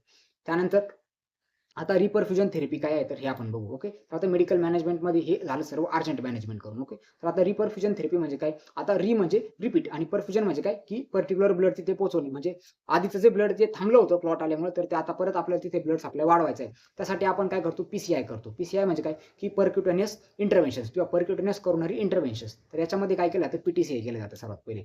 PTCI म्हणजे काय की परक्युटेनियस ट्रान्सल्युमिनल कोरोनरी अँजिओप्लास्टी. ओके तर याच्यामध्ये काय केलं जातं बघा अशी एक स्टेंट आहे तर ती स्टेंट जिथे ब्लॉकेज आहे तर तिथं ती सेट केली जाते. ओके तर या स्टेंटबद्दल आपण पहिल्या लेक्चरमध्ये सर्व गोष्टी ज्या आहेत तर त्या डिस्कस केलेल्या आहेत. त्यानंतर प्रायमरी PCI जे आहे ओके तर STMI मध्ये केली जाते. त्यानंतर याच्या आधी आपल्याला अँजिओग्राफी करण्याची गरज पडते. ओके अँजिओग्राफीमध्ये आपल्याला समजतं की कुठे ब्लॉकेज आहे किंवा मग एकाच टेबलवरती तुम्ही अँजिओग्राफी आणि अँजिओग्राफी झाल्या लगेच तुम्ही PTCAचा ॲक्सेस पण तिथूनच घेऊ शकता. आता PTCA करण्यासाठी रेडियली किंवा फिमोरली प्रिक जे आहे तर ते मोस्ट कॉमनली घेतले जातात. ओके आर्टरीजमधून प्रिक घेतले जातात. आता PTCA झाल्यानंतर आपला रोल ऑफ नर्स काय? तर PTCA झाल्यानंतर ज्यावेळेस आपल्याकडे पेशंट ICUमध्ये येतो तर पेशंटची जिथे पण प्रिक घेतलाय तर प्रिकच्या डिस्टल साइडला आपल्याला पल्स चेक करायचा आहे किंवा ज्या ठिकाणी प्रिक घेतलाय तर तिथं हिमोटोमा वगैरे फॉर्मेशन होत असतं तर ते प्रिव्हेन्शन करण्यासाठी पेशंटला फ्लॅट पोझिशन वगैरे द्यायचं आहे आणि प्रिक घेतलेली साईड जी आहे तर तिच्यावरती आपल्याला प्रेशर वगैरे द्यायचं आहे. तर हे काही इम्पॉर्टंट रोल ऑफ नर्स आहेत आफ्टर PTCA. या सर्व टॉपिक्सवरती क्वेश्चन विचारून झालेले आहेत एक्झामिनेशन्समध्ये. ओके त्यानंतर आता थ्रोम्बोलायटिक किंवा फिब्रोनोलायटिक थेरपी आहे. आता थ्रोम्बोलायटिक किंवा फिब्रोनोलायटिक थेरपी म्हणजे काय की आता बघा हा जो क्लॉट झालाय ना तर असे काही ड्रग द्यायचे आणि हा जो क्लॉट जो आहे तर हा क्लॉट डायरेक्टली आपल्याला ब्रेकडाऊन करायचा आहे. याला आपण काय म्हणतो? थ्रोम्बोलायटिक. थ्रोम्बो म्हणजे काय? थ्रोम्बोस. लायसिस म्हणजे काय? तोडणे. ओके तर थ्रोम्बोसला तोडून टाकण्याची जी थेरपी आहे त्याला आपण थ्रोम्बोलायटिक थेरपी असं म्हणतो. तर याच्यामध्ये आपण कधी करत असतो? ज्यावेळेस PCI अवेलेबल नाही. ओके PCI म्हणजे काय? आता PCI म्हणजे कुठं करावं लागतं? जिथे कॅथ लॅब असेल तिथे आपण करू शकतो. बट तुमच्या हॉस्पिटलमध्ये कॅथ लॅब नाही, बट पेशंट आलाय, आपल्याला पेशंटला वाचवायचंय. जरी आपल्याकडे PCI जर लगेच आता PCI जे लवकर करतो ना आपण तर त्याला एक कम्युनिटी हेल्थ नर्सिंगमध्ये एक शब्द वापरला जातो त्याला आपण डुअर टू निडल टाइम असं म्हटलं जातं. ओके तुमच्याकडे जर PSC असेल, PSC मध्ये जर अवेलेबल जर नसेल तर पेशंटला थ्रोम्बोलाइज करू शकता तुम्ही. ओके आता थ्रोम्बोलाइज मध्ये आपण अल्टेपेज वापरतो त्याच्यामध्ये टिनाक्लिप्टेज आहे आणि स्ट्रेप्टोकायनेज, युरोकायनेज हे जे ड्रग्स आहेत तर हे वापरले जातात. हे जे ड्रग्स आहेत तर हे इन्फ्युजन जी लाईन असते तर इन्फ्युजन पंपमधून दिले जातात. त्यानंतर हळूहळू दिले जातात हे ड्रग आणि हे ड्रग काय करतात की हे जे क्लॉट फॉर्मेशन झालेलं आहे तर या क्लॉटला डायरेक्टली ब्रेकडाऊन करण्याचं काम जे आहे तर हे ड्रग्स असे करत असतात. ओके तर आता हे ड्रगचे पण काही कॉन्ट्रा इंडिकेशन्स आहेत. जर इंट्राकॅरेनियल हिमोरेज जर असेल किंवा पेशंटला जर स्ट्रोकची हिस्ट्री वगैरे जर असेल तर त्या कंडिशनमध्ये हे जे अल्टेपेज वगैरे आहेत तर हे ड्रग द्यायचे नाही. त्याच्यामुळे काय होऊ शकतं की ब्रेनमध्ये परत ब्लिडिंग होऊ शकते. तुम्ही हृदय नीट करायला जाल आणि तुमचा मेंदू कामातून जाईल. असं करायचं नाहीये. त्याच्यासाठी पहिले इंट्राकॅरेनियल हिमोरेजची सर्वात पहिले कंडिशन बघायची. जर पेशंटला जर हिस्ट्री जर असेल तर करायचं नाही. ॲब्सोल्यूट कॉन्ट्रा इंडिकेशन आहे. ओके त्यानंतर अँटिडोट आपल्याला कोणता द्यायचा आहे? जर फिब्रोनोलायटिक थेरपी जर तुम्ही दिली आणि पेशंटला जर एक्सेसिव्ह जर ब्लिडिंग वगैरे जर शरीरातून जर व्हायला लागली तर त्याचा आपल्याला अँटिडोट पण माहिती असला पाहिजे. ओके तर त्याचा अँटिडोट जो आहे तर स्पेसिफिक कोणता अँटिडोट नाही बट त्याच्यामध्ये आपण क्रायो देऊ शकतो पेशंटला. क्रायो प्रेसिपिटेट जे आहे तर ते फिब्रोनोजनला रिप्लेस करतं. त्यानंतर ट्रेनेक्झा आहे. ओके ट्रेनेक्झा OBGY मधले ड्रग आहे तुम्हाला सर्वांना माहित असेल PPH मध्ये आपण वापरतो. त्यानंतर अमायनो कार्पोरिक ॲसिड आहे. ओके तर अमायनो कार्पोरिक ॲसिड हे इम्पॉर्टंट आहे. हे सर्व अँटी फिब्रोनोलायटिक्स आहेत. हे ब्लिडिंगला स्टॉप करण्यामध्ये तुम्हाला हेल्प करतील आणि जर जास्त ब्लिडिंग जर झाली तर मग तुम्ही ब्लड प्रोडक्ट वगैरे देऊ शकता. त्याच्यामध्ये प्लाझ्मा आहे, PRPCI तर ह्या गोष्टी तुम्ही देऊ शकता. PCV वगैरे.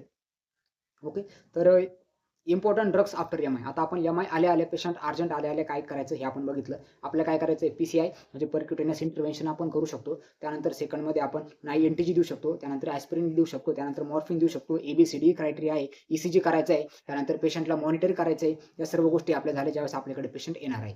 आता आपल्याला नेक्स्ट गोष्टी काय करायची आहे बघा. Okay. Important drugs after the M-I. तर एम-आय नंतर आफ्टर ड्रग कोणते आहेत, तर त्याच्यामध्ये आपल्याला अँटीप्लेटलेट ड्रग जे आहेत तर ते सुरू ठेवायचे असतात. त्याच्यामध्ये ॲस्पिरिन आहे, त्यानंतर क्लूपिटॅब आहे आणि टिकाग्रेलर आहे. तर टिकाग्रेलर जे आहे तर यालाच आपण एक्सर टॅबलेट असं म्हणतो. 90 mgमध्ये किंवा 45 mgमध्ये ही टॅबलेट असते. त्यानंतर ही जी टॅबलेट आहे तर हिचा लोडिंग डोस द्यावा लागतो. ज्यावेळेस आपण पेशंटचं पीटीसीआय करणार असतो तर पीटीसीआयच्या पहिले टिकाग्रेलर एक्सर 90 mg म्हणजे 2 टॅबलेट एका टाइमला द्यावा लागतात. ओके. त्याचा लोडिंग डोस द्यावा लागतो. जर टिकाग्रेलर जर नसेल तर तुम्ही कोप्लिडेग्रोलचा जो डोस आहे, ओके, याला क्लूपिटॅब असं म्हटलं जातं. तर क्लूपिटॅब 75 mgमध्ये देते. तर ह्या पण टॅबलेटचा तुम्ही लोडिंग डोस देऊ शकता. त्यानंतर ॲस्पिरिन आहे. ॲस्पिरिन पण 75 mg 150 mgमध्ये येत असते. तर ह्या पण टॅबलेट तुम्ही देऊ शकता. ह्या सर्व अँटीप्लेटलेट टॅबलेट आहेत. प्लेटलेटचं जे ॲग्रिगेशन होतंय तर ते प्रिव्हेंट करण्यासाठी ह्या टॅबलेट असतात. त्यानंतर तुमच्या घरात कोणाला एम-आय असेल तर तुम्ही Ecosprin tablet, Ecosprin AB tablet या टॅबलेट्स तुम्ही बघितल्या असतील. इकोस्प्रिनमध्ये ॲस्पिरिन कंटेंट असतं आणि एबी म्हणजे ॲट्रोव्हास्टॅटिन कंटेंट असतं. ओके. तर ह्या टॅबलेट पेशंटला लाईफ टाईम सुरू असतात. ह्या टॅबलेट जर पेशंटने बंद जर केल्या तर जिथे तुम्ही स्टेंट टाकला तर तिथे परत फिब्रिन जे आहेत तर फिब्रिन क्लॉट परत बनू शकतात. प्लेटलेट ॲग्रिगेशन होऊ शकतं. म्हणून फर्दर प्रिव्हेन्शन करण्यासाठी आपण ह्या सर्व टॅबलेट आहेत तर त्या पेशंटला लाँग टर्मसाठी सुरू ठेवतो. ओके. पेशंटला सांगतो जेवण नाही केलं तरी पण चालेल, बट टॅबलेट चुकवायचं नाही. टॅबलेट चुकवल्या 2 दिवसांनी परत झटका येण्याचे चान्सेस वाढतात. म्हणून ह्या ज्या अँटीप्लेटलेट आहेत तर ह्या कधीच चुकवायच्या नाही. त्यानंतर अँटीकोगुलंट्स आहेत. आता अँटीकोगुलंट म्हणजे काय, की जो क्लॉट आहे तर त्या क्लॉटला प्रिव्हेंट करणारे कोणते ड्रग्स आहेत. तर त्यामध्ये आपण हेपेरिन आहे, त्यानंतर लो मॉलिक्युलर वेट हेपेरिन आहे. ओके. याला आपण क्लेक्झेन असं म्हणतो. सबक्युटेनियसली दिलं जातं. 0.4 mgचं ड्रग असतं. आणि हेपेरिन जे आहे तर हेपेरिन आपण आयव्ही रूटने देत असतो. आणि हेपेरिनचे युनिट असतात 4000 युनिट, 5000 युनिट ॲज पर पेशंटच्या कंडिशन आपण देऊ शकतो. ओके. त्यानंतर आता स्टॅटिन आहेत. स्टॅटिनमध्ये ॲटोरोस्टॅटिन आहे, रोवास्टॅटिन ड्रग आहेत. ओके. तर हे 40 mgमध्ये ड्रग असतं किंवा 20 mgमध्ये पण ॲज पर पेशंटच्या कंडिशन पेशंटला प्रिस्क्राईब केलं जातं. तर आता हे हाय इंटेन्सिटी स्टॅटिन जे आहे तर त्याच्यामध्ये ॲटोरोस्टॅटिन येतो. ॲटोरॉ 40 mg ही टॅबलेट असते. आणि मेन इम्पॉर्टंट याचं रिझन असं आहे की ही टॅबलेट जी आहे तर ही फक्त नाईटला दिली जाते. नाईटला का दिली जाते? Statin are traditionally taken at night because cholesterol synthesis in the liver is highest during the night time. Okay. नाईटला आपल्या लिव्हरमध्ये कोलेस्ट्रॉलचं सिंथेसिस जास्त असतं आणि कोलेस्ट्रॉल आपल्या बॉडीमध्ये कमी करण्यासाठी आपण हे जे स्टॅटिन आहेत तर हे स्टॅटिन देत असतो. आता कोलेस्ट्रॉल तुम्ही बायोकेमिस्ट्रीमध्ये चांगला स्टडी केलेला असेल. लो डेन्सिटी असतात लायपोप्रोटीन, हाय डेन्सिटी लायपोप्रोटीन असतात. हाय डेन्सिटी लायपोप्रोटीनचं काम काय असतं की ते आपल्या ब्लडपासून लिव्हरपर्यंत येतात, म्हणजे ते चांगले असतात. आणि लो डेन्सिटी काय करतात तर ते कोलेस्ट्रॉलला उचलतात लिव्हरमधून आणि ब्लडमध्ये नेऊन टाकतात. म्हणून लो डेन्सिटी लायपोप्रोटीन जे आहेत, जे हलकं मटेरियल आहे तर ते कधी वापरायचं नाही. ओके. ध्यानात ठेवू शकता. त्यानंतर नेक्स्ट आहे आता beta blockers. Okay. Beta blocker म्हणजे काय, की आपल्या हार्टवरचे जे रिसेप्टर्स आहेत बीटा, ओके, बीटा रिसेप्टर, तर ते बीटा रिसेप्टरला ब्लॉक करून आपल्या हार्टची कॉन्ट्रॅक्शनची पॉवर आहे किंवा आपले जे हार्ट रेट आहेत तर ते हार्ट रेट कमी करण्यासाठी आपण बीटा ब्लॉकर देतो. याच्यामध्ये मेटोप्रोलॉल आहे, त्यानंतर लॅबेटोलॉल आहे, त्यानंतर इस्मोलॉल आहे. ओके. असे भरपूर याच्यामध्ये ड्रग्स आपण यूज करत असतो. हे काय करतात तर मायोकार्डियल ऑक्सिजन डिमांड कमी करतात आणि हार्ट रेट जे आहे तर ते कमी करत असतात. त्यानंतर ज्यावेळेस पेशंटला आपल्याला हार्ट रेट जास्त असेल, पेशंट अरेथमियामध्ये जर असेल तर मग आपण बीटा ब्लॉकर्स वगैरे पेशंटला प्रिस्क्राईब करू शकतो. त्यानंतर आता एस इनिबिटर्स आहेत. ओके. एस इनिबिटर आणि ARBs जे आहेत तर हे आपल्या रेनिन, अँजिओटेन्सिन, अल्डोस्टेरॉन सिस्टमवरती ॲक्ट करणारे ड्रग्स आहेत. हे आपले बीपी कमी करण्यासाठी आपण यूज करत असतो. ओके. जे पेशंट एलव्ही डिस्फंक्शनमध्ये आहेत. एलव्ही डिस्फंक्शन म्हणजे काय, की लेफ्ट व्हेंट्रिक्युलर डिस्फंक्शन किंवा हार्ट फेल्युअरचे जे पेशंट आहेत तर त्यांच्यामध्ये किंवा डायबिटीजचे पेशंट असेल तर त्यांच्यामध्ये एस इनिबिटर किंवा ARBs आपण वापरतो. तर एस इनिबिटरमध्ये काय येतं, एनालाप्रिल आणि रामिप्रिल ड्रग येतात, ज्यांना शेवटी प्रिल आहे. ओके. तर हे ड्रग आपण वापरतो. आणि ARBsमध्ये काय येतं, लो सार्टन तर टेल्मिसार्टन हे जे ड्रग आहेत तर हे ARBs मध्ये येतात. आणि याचं मोस्ट कॉमन साइड इफेक्ट कोणता आहे तर पेशंटला ड्राय कफ होत असतो. ओके. लोसार्टन आणि टेल्मिसार्टनमुळे. हे सर्व झाले आपले पोस्ट एम-आय ड्रग्स. ओके. एवढी कॅटेगरी सर्व ध्यानात ठेवा. सर्व मी तुम्हाला डोसेस सांगितले आहेत. ते डोस तुम्ही लिहून घ्या. मी याच्यामध्ये टाकलेले नाहीत. डोस तुम्ही लिहून घ्या आणि बाकीचे पण मी काही कन्सिडरेशन सांगितलेले आहेत क्लिनिकल, तर ते सर्व तुम्हाला लिहून घ्यायचे आहेत. ओके. त्यानंतर आता सर्जिकल मॅनेजमेंट आहे. सर्जिकल मॅनेजमेंटचं तसं आपण हायपरटेन्शनच्या क्लासमध्ये सर्व इन डिटेल बघितलेलं आहे. बट पीटीसीए इथे डायग्राममध्ये तुम्हाला दाखवलंय बघा. ओके. अशा पद्धतीने आपल्याला हा स्टेंट टाकायचा आहे. पीटीसीएमध्ये आपण 2 टाईपनी करत असतो. एक स्टेंट प्लास्टिक करू शकतो आणि एक बलून अँजिओप्लास्टी करू शकतो. बलूनमध्ये काय केलं जातं, की हा स्टेंट वगैरे वापरला जात नाही. फक्त बलून फुगवायचा, कोरोनरी आर्टरी डायलेट करायची आणि बलून परत रिमूव्ह करून घ्यायचा. आणि स्टेंटमध्ये आपण काय करतो, की त्या पर्टिक्युलर ठिकाणी जिथे ब्लॉकेज आहे तर तिथे डायरेक्टली आपण स्टेंट टाकून देत असतो. ओके. अँजिओग्राफीचा रिपोर्ट जो आहे, ओके, तर जे नवीन स्टुडंट आहेत, ओके, त्यांच्यासाठी मी अँजिओग्राफीचा रिपोर्ट पण दाखवतो. इकडे वरती आपण जे हायपरटेन्शनची क्लास घेतलेली आहे बघा, तर त्या हायपरटेन्शनच्या क्लासमध्ये सर्व गोष्टी मी इन्क्लूड केलेल्या आहेत. Just 1 second. आपले रिनॉल्ड्स डिसीज, बर्गर डिसीज आहेत, हायपरटेन्शनची क्लास. एक मिनिट. आपला जो पहिला क्लास आहे हे बघा इकडे बलून अँजिओप्लास्टीमध्ये अशा पद्धतीने डायरेक्ट केली जाते वेसल. त्यानंतर पीटीसी आहे आणि इकडे सीएबीजी आहे. Okay, coronary artery bypass grafting. आणि इकडे आपले कॉर्नरी अँजिओग्राफी आहे, म्हणजे जिथे वेसल ब्लॉक झालेले आहे तर ते बघण्यासाठी आपण अशी कॉर्नरी अँजिओग्राफी करत असतो. बघा आता ही जी डायग्राम दाखवलेली याच्यामध्ये आरसी आहे आणि याच्यामध्ये इथे एक तुम्हाला ब्लॉकेज दाखवलं आहे बघा. त्यानंतर इथे एक ब्लॉकेज दाखवलेला आहे. ओके, ही छोटीशी जी लाईन दिसते ना या ठिकाणी ब्लॉकेज आहे आणि हे काय टाकलेले आहे, डाय टाकलेली आहे. ही डाय कोणती आहे, तरी आयोडीन आणि शेलफिशची डाय असते. त्यामुळे पेशंटला सर्वात पहिले काय करायचंय, पीटीसीएसाठी घेताना किंवा सीएजीसाठी पेशंटला घेताना पेशंटला आयोडीन आणि सेल्फिशची ॲलर्जी वगैरे तर नाही ना, तर त्या गोष्टी आपल्याला चेक करायच्या आहेत.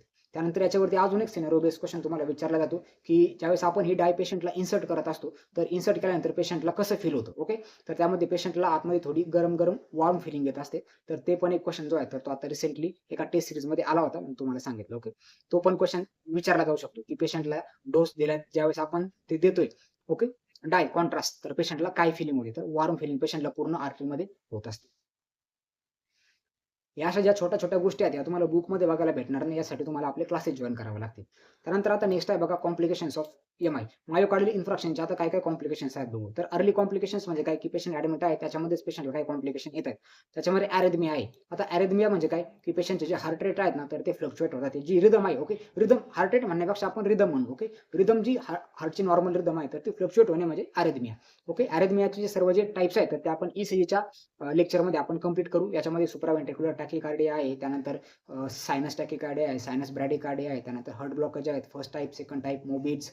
ओके, भरपूर सर्व टाइप्स आहेत अरेथमियामध्ये, ते आपण नंतर डिस्कस करू. त्यानंतर आर्टेरियल फ्लटर आहे, आर्टेरियल फिब्रिलेशन आहे, भरपूर गोष्टी आहेत त्याच्यामध्ये. त्यानंतर हार्ट फेल्युअर आहे. हार्ट फेल्युअर का होतं, कारण की मायोकार्डियलची पूर्ण जर डेथ जर झाली मायोकार्डियम लेअरची, तर हार्ट फेल होतं. हार्ट प्रॉपर पंप करत नाही, त्याला आपण हार्ट फेल्युअर असं म्हणतो. की 3 कंडिशन आहेत, हार्ट ब्लॉक, हार्ट अटॅक आणि हार्ट फेल्युअर. तर तिन्ही पण तुम्हाला डिफाईन करता आले पाहिजे. त्यानंतर कार्डिओजेनिक शॉक आहे, म्हणजे हार्टची पंपिंग कॅपॅसिटी कमी झाल्यामुळं आपल्या बॉडीमध्ये जे परफ्युजन आहे ब्लडचं, तर ते प्रॉपरली होत नाही आणि ऑर्गन हायपोपरफ्युजन होणे, त्यालाच आपण शॉक असं म्हणतो. त्यानंतर रिकरंट इस्केमिया आहे, म्हणजे परत तिथे ब्लड सप्लाय कमी पडून तिथली डेथ होऊ शकते. त्यानंतर पल्मोनरी इडिमा आहे, त्यानंतर पेरिकार्डायटिस आहे. तर आता हे जे पेरिकार्डायटिस जे होतं ना मित्रांनो, तर यालाच आपण काय म्हणतो, ड्रेसलर सिंड्रोम असं म्हणतो. ओके, आता हा ड्रेसलर सिंड्रोम पण इम्पॉर्टंट आहे, याच्यावरती पण एमसीक्यूज विचारले जातात. त्याला जस्ट डिफाईन करायचं असतं तुम्हाला. तर पोस्ट मायोकार्डियल इन्फ्रॅक्शनमुळे काय होतं, की 2 ते 10 वीक पोस्ट मायोकार्डियल इन्फ्रॅक्शनमध्ये एक डिसीज होतोय, त्याला आपण ड्रेसलर सिंड्रोम असं म्हणतोय. लो ग्रेड फीवर याच्यामध्ये असतो. त्यानंतर प्लुरॅटिक चेस्ट पेन होतं. त्यानंतर पेशंटला पेरिकार्डायटिस असतो. की पेरिकार्डायटिस म्हणजे काय, की आपल्या हार्टच्या अराउंड जी पेरिकार्डियम लेयर आहे, तर तिच्यामध्ये इन्फ्लामेशन होतं, त्याला आपण पेरिकार्डायटिस असं म्हणतो. आणि त्याच कंडिशनला आपण ड्रेसलर सिंड्रोम असं म्हणतो, म्हणजे पोस्ट मायोकार्डियल इन्फ्रॅक्शन सिंड्रोम. त्यानंतर पॅपिलरी मसल जे डिसफंक्शन किंवा रप्चर होऊ शकतं. आता पॅपिलरी मसल म्हणजे आपले जे वॉल असतात, तर त्या वॉलला खाली मसल असतात, ओके, तर त्या तुटू शकतात. त्यानंतर व्हेंट्रिक्युलर सेप्टल रप्चर आहे. ओके, दोन व्हेंट्रिकलमध्ये जी वॉल असते, त्याला आपण व्हेंट्रिक्युलर सेप्टल म्हणतो, ती पण रप्चर होऊ शकते. आणि फ्री वॉल रप्चर. ओके, अशा पद्धतीने भरपूर सर्व या कंडिशन्स आहेत, हे अर्ली कॉम्प्लिकेशन्स आहेत. त्यानंतर लेट कॉम्प्लिकेशनमध्ये काय काय होऊ शकतं, व्हेंट्रिक्युलर अॅन्युरिझम म्हणजे काय, की जे व्हेंट्रिकल्स आहेत, तर त्याचा असं आउटपाउचिंग होऊ शकतं. ओके, तिथली वॉल खराब झाल्यामुळे. त्यानंतर क्रोनिक हार्ट फेल्युअर आणि ड्रेसलर सिंड्रोम, हा ड्रेसलर सिंड्रोम आपण आता बघितलाच. त्यानंतर इकडे सर्व इम्पॉर्टंट जे टॉपिक्स आहेत, ओके, जे आता आपण डिस्कस केले, तर ते सर्व इथे नोट डाऊन केले आहेत. Okay, notes set 1 line questions जे तुम्ही तुमच्या नोट्समध्ये लिहू शकता आणि सिंगल लाईनर जे बुलेट पॉईंट आहेत, तर ते तुम्हाला इथून समजून जातील. त्यानंतर आता आपल्याला आजचा जो इम्पॉर्टंट टॉपिक आहे, तर तो आपल्याला डिस्कस करायचा आहे. तर याच्यामध्ये आपण काय बघणार आहे बघा. आता हा 12 लीडचा ईसीजी आहे, तर हा 12 लीडचा ईसीजी कसा जनरेट होतो, त्यानंतर ह्या ईसीजीला बघून आपण कसं डिफाईन करू शकतो किंवा सस्पेक्ट करू शकतो, की पेशंटची कोणती आर्टरी जी आहे, तर ती ब्लॉक झालेली आहे. तर याच्या आधी तुम्हाला कॉर्नरी आर्टरीचा प्रॉपरली स्टडी पाहिजे. बेसिकली कॉर्नरी आर्टरीज 2 असतात, एक right coronary artery, left coronary artery. Okay, सर्वात पहिले आपण त्या आर्टरीज बघू, म्हणजे तुम्हाला समजेल. तर आता कॉर्नरी आर्टरीची बघा, इकडे ही डायग्राम दाखवली. हा एओर्टा आहे. एओर्टापासून ही जी आली इकडे, तर ही राईट कॉर्नरी आर्टरी आहे आणि ही जी निघली ना, तर ही लेफ्ट कॉर्नरी आर्टरी आहे. तर राईट कॉर्नरी आर्टरी राईट साईडच्या हार्टला सप्लाय करते. त्यानंतर ही जी राईट कॉर्नरी आर्टरी आहे, तर ही पोस्टेरियर साईडला जाते. ओके, त्यानंतर लेफ्ट कॉर्नरी आर्टरी जी आहे, तर ती अशा पद्धतीने इकडे खाली येते. त्यानंतर हिच्या 2 मेन ब्रांचेस असतात. एक परत पोस्टेरियर साईडला जाते बघा. इकडे पोस्टेरियर साईडला जाणारी सर्कमफ्लेक्स आर्टरी आहे, ही अशी पोस्टेरियर साईडला जाणार. त्यानंतर आरसीए जी आहे, म्हणजे राईट कॉर्नरी आर्टरी, ती पण अशी पोस्टेरियर साईडला जाणार आणि दोन्हींचं इकडे अॅनास्टोमोसिस असतं. हे झालं एक कंडिशन. ओके, त्यानंतर आता ही जी सेकंड हिची ब्रांच आहे, तर हिला आपण लाडा असं म्हणतो, left anterior descending coronary artery. Okay, LDA. Okay, sorry LDA नाही, एलईडी असं हिला म्हणतो. तर ही अशी समोर येते आणि अँटेरियर जे लेफ्ट व्हेंट्रिकलचा पार्ट आहे तर त्याला सप्लाय करत असते. ओके. आणि इकडं ही RCAची ही जी ब्रांच आहे तर ही मार्जिनल ब्रांच आहे, ही अपेक्सपर्यंत अशी इकडे सप्लाय करत असते. तर एवढ्या ब्रांचेस तुम्हाला बेसिकली ध्यानात ठेवायच्यात. अजून खूप ब्रांचेस असतात याच्यामध्ये, इकडे ऑप्टूस मार्जिनल ब्रांचेस असतात. ओके. OM आपण त्याला असं म्हणतो, सेंट्रल ब्रांचेस असतात, भरपूर सर्व ब्रांचेस असतात. तुम्ही जर CAGचा रिपोर्ट जर बघितला, ठीक आहे, आता तुम्हाला एवढ्या गोष्टी समजणार नाहीत, बट थोडे अनाटॉमीचा याचा अभ्यास करा. ओके. तर आता सर्वात पहिले आपण बघू हा 12 लीडचा ECG. तर 12 लीडच्या ECG मध्ये काय इलेक्ट्रोड असतात. ओके. तर ते कोणते कोणते लीड्स आहेत बघा. फर्स्ट लीड आहे, सेकंड लीड आहे आणि थर्ड लीड आहे. तर आता फर्स्ट, सेकंड आणि थर्ड लीड कोणता कोणता आहे याच्यावरती आपण थोडं फोकस करू. तर आता ही डायग्राम आहे बघा. तर डायग्राम मध्ये आपला हा राईट साइड आहे. ओके. सर्वात पहिले आपण इकडे राईट साइड आहे, इकडे लेफ्ट साइड आहे. ओके. हे तर सर्वांना समजलंय. तर राईट आर्म पासून तर लेफ्ट आर्म पर्यंत जी लीड येते त्याला आपण काय म्हणतो, फर्स्ट लीड असं म्हणतो. त्यानंतर राईट आर्म पासून तर लेफ्ट लेग पर्यंत, ओके, खाली LL लिहितो मी, म्हणजे लेफ्ट लेग. ओके. तर ह्या जे 3 जे आहेत तर ह्या इम्पॉर्टंट लीड्स आहेत. तर ही जी सेकंड जी लाईन येते हिला आपण म्हणतो सेकंड लीड, आणि इकडल्या साईडला जे आहे लेफ्ट साईडला तर ती येते थर्ड लीड. तर आता याच्यावरती तुम्हाला इम्पॉर्टंट MCQ काय विचारला जातो, की ह्या तिन्हीपैकी सर्वात मोस्ट इम्पॉर्टंट कन्सिडर केली जाणारी लीड कोणती आहे. तर ही जी सेकंड लीड आहे ना तर ही मोस्ट इम्पॉर्टंट आहे. बाकीच्या तुम्ही लीड नाही जर बघितल्या, पण सेकंड लीड जी अशी आहे तर ती पूर्ण आपल्याला, फॉर एक्झाम्पल आता हा पूर्ण ECG आहे. ओके. ह्या पूर्ण ECGला जर आपण जर थोडक्यात जर बघायचं जर झालं तर बघा, इकडे सेकंड लीड तुम्हाला पूर्ण दाखवली, तर फक्त तुम्हाला सेकंड लीड बघायची. सेकंड लीड वरून तुम्ही पूर्ण हार्टला स्टडी करू शकता. ओके. आणि जो आपली सिंगल पट्टी निघते बघा कधी कधी, त्याच्यामध्ये फक्त सेकंड लीडच दाखवली जाते. म्हणून सेकंड लीड जी आहे तरी मोस्ट कॉमनली एक्झामिन केलेली, म्हणजे सर्वात इम्पॉर्टंट जर कोणती लीड असेल तर ती सेकंड लीड आहे. त्यानंतर आता AVR आहे, त्यानंतर AVL आहे आणि AVF आहे. ओके. आता AVR, AVL आणि AVF म्हणजे काय असतं बघा. तर मित्रांनो, त्यानंतर ह्याच्यात 3 लीड्स आहेत बघा. AVR, त्यानंतर AVL आणि AVF. तर आता आपण ह्या 3 लीड्स बघू. Okay. First, second, third lead I hope तुम्हाला सर्वांना समजले असेल. तर हिचा फक्त पॉझिटिव्ह निगेटिव्ह पॉईंट जो आहे तर एवढं डीपमध्ये शक्यतो तुम्हाला विचारला जाणार नाही. अजून तरी हा क्वेश्चन पॉझिटिव्ह निगेटिव्ह लीडचा कधी आलेला नाहीये, बट ठीक आहे, याच्यामधून ध्यानात ठेवा. तर आता आपण AVR बघू. AVR म्हणजे काय, की जो आपला राईट अप्पर लिंब आहे तर तो असतो AVR. त्यानंतर जो लेफ्ट साईडचा आहे तर तो असतो AVL. आणि आपलं जे लेफ्ट साईडचा पाय आहे, ओके, लेफ्ट लोअर लिंब, त्याला आपण काय म्हणतो AVF. आणि जो राईट साईडचा पाय आहे, ओके, तर तो न्यूट्रल लिंब असतो. तो जो इलेक्ट्रोड आहे, जो लीड आहे तर तो न्यूट्रल असतो. ओके. तर ते पण तुम्हाला MCQ मध्ये विचारलं जातं, की आपण 2 हात आणि 2 पाय म्हणजे आपल्या 4 लिम्सला आपण 4 लीड जे आहे तर ते कनेक्ट करत असतो. तर त्याच्यापैकी न्यूट्रल कोणता असतो, तर जो आपला उजव्या पायाचा आहे तर तो न्यूट्रल असतो, हे ध्यानात ठेवायचं आहे. ओके. तर असे झाले हे 3 लीड झाले आणि हे 3 लीड झाले. ओके. आता हे 12 लीड्स पूर्ण मी तुम्हाला मोजून दाखवणार आहे. बट ज्यावेळेस आपण इलेक्ट्रोड लावतो आपल्या बॉडीवरती तर ते आपण किती लावतो, छातीवरती 6 लावतो आणि आपल्या हातापायांना 4 लावतो, म्हणजे टोटल आपण किती लावतो, 10च लावतो. बट ECG येतात आणि आपला 12 लीडचा ECG काय येतो. ओके. इलेक्ट्रोड असतात 10 आणि ECG असतात आपले लीड्स येतात 12. तर हे अशा पद्धतीने येत असतात. Okay. First, second, third lead, त्यानंतर AVR, AVL, AVF लीड आणि त्यानंतर आपले हे जे 6 लीड्स आहेत. ओके. तर आपल्या चेस्टवरती बघा, इकडे V1, V2, V3, V4, V5 आणि V6. तर अशा आपण हे 6 लीड जे आहेत तर ते आपण लावतो. तर आता हे लावण्याचे लोकेशन आहे तर ते पण नोट डाऊन करून घ्या. ऍक्च्युअली इथं ती डायग्राम टाकायचं मी विसरलोय, तर तुम्ही लिहून घ्या. ओके. तर आपला जो V1 जो लीड आहे तर तो आपण कुठे लावतो, जो आपला फोर्थ इंटरकोस्टल स्पेस आहे राईट साईडला तर तिथं आपण V1 लीड लावतो. आणि जो फोर्थ इंटरकोस्टल स्पेस आहे लेफ्ट साईडचा तिथं आपण V2 लावतो. हे झाले फोर्थ. त्याच्यानंतर फिफ्थ इंटरकोस्टल स्पेस, आपली जी मिड क्लॅव्हिक्युलर सॉरी आपली जी लाईन आहे तर तिथे आपण V4 लावतो आणि V4 आणि V3 च्या मध्ये नंतर आपण V3 प्लेस करतो. त्यानंतर आपली जी मिड क्लॅव्हिक्युलर लाईन आहे, ओके, तर तिथे आपण लावतो V5. ओके. 6 इंटरकोस्टल स्पेसमध्ये. आणि त्यानंतर आपण V6 जो आहे तर तो 6व्या इंटरकोस्टल स्पेसमध्ये आपण मिड ॲक्झिलरी लाईन लावतो. ओके. म्हणजे fourth intercostal space, fourth intercostal space, त्यानंतर फिफ्थ इंटरकोस्टल स्पेस, त्यानंतर सिक्स्थ इंटरकोस्टल स्पेस, असं तुम्हाला ध्यानात ठेवायचं. ओके. V5 आणि V6 दोन्ही पण 6व्या इंटरकोस्टल स्पेसमध्ये तुम्हाला लावायचे. तर अशा पद्धतीने हे सर्व झाले आपले लीड्स. तर आता याचे लीड जे आहेत तर ते डिवाइड कसे केलेत बघा. तर लिंब लीड्स आहेत. ओके. तर लिंब लीड्स बायपोलर असतात. तर लिंब लीड्स आपण बघितले, त्याच्यामध्ये काय काय येतं बघा. फर्स्ट, सेकंड आणि थर्ड जे आहेत तर याला आपण लिंब लीड्स असं म्हणतो. त्यानंतर ऑगमेंटेड लिम्ब्स आहेत. ओके. ऑगमेंटेड लिंब लीड्स आहेत. तर ऑगमेंटेड लीड्समध्ये काय काय येतं, AVR, AVL आणि AVF येत असतं. आणि आपले प्रिकॉर्डियल, ओके, किंवा चेस्ट लीड आपण त्यांना असं म्हणतो, तर त्याच्यामध्ये हे 6 येत असतात. ओके.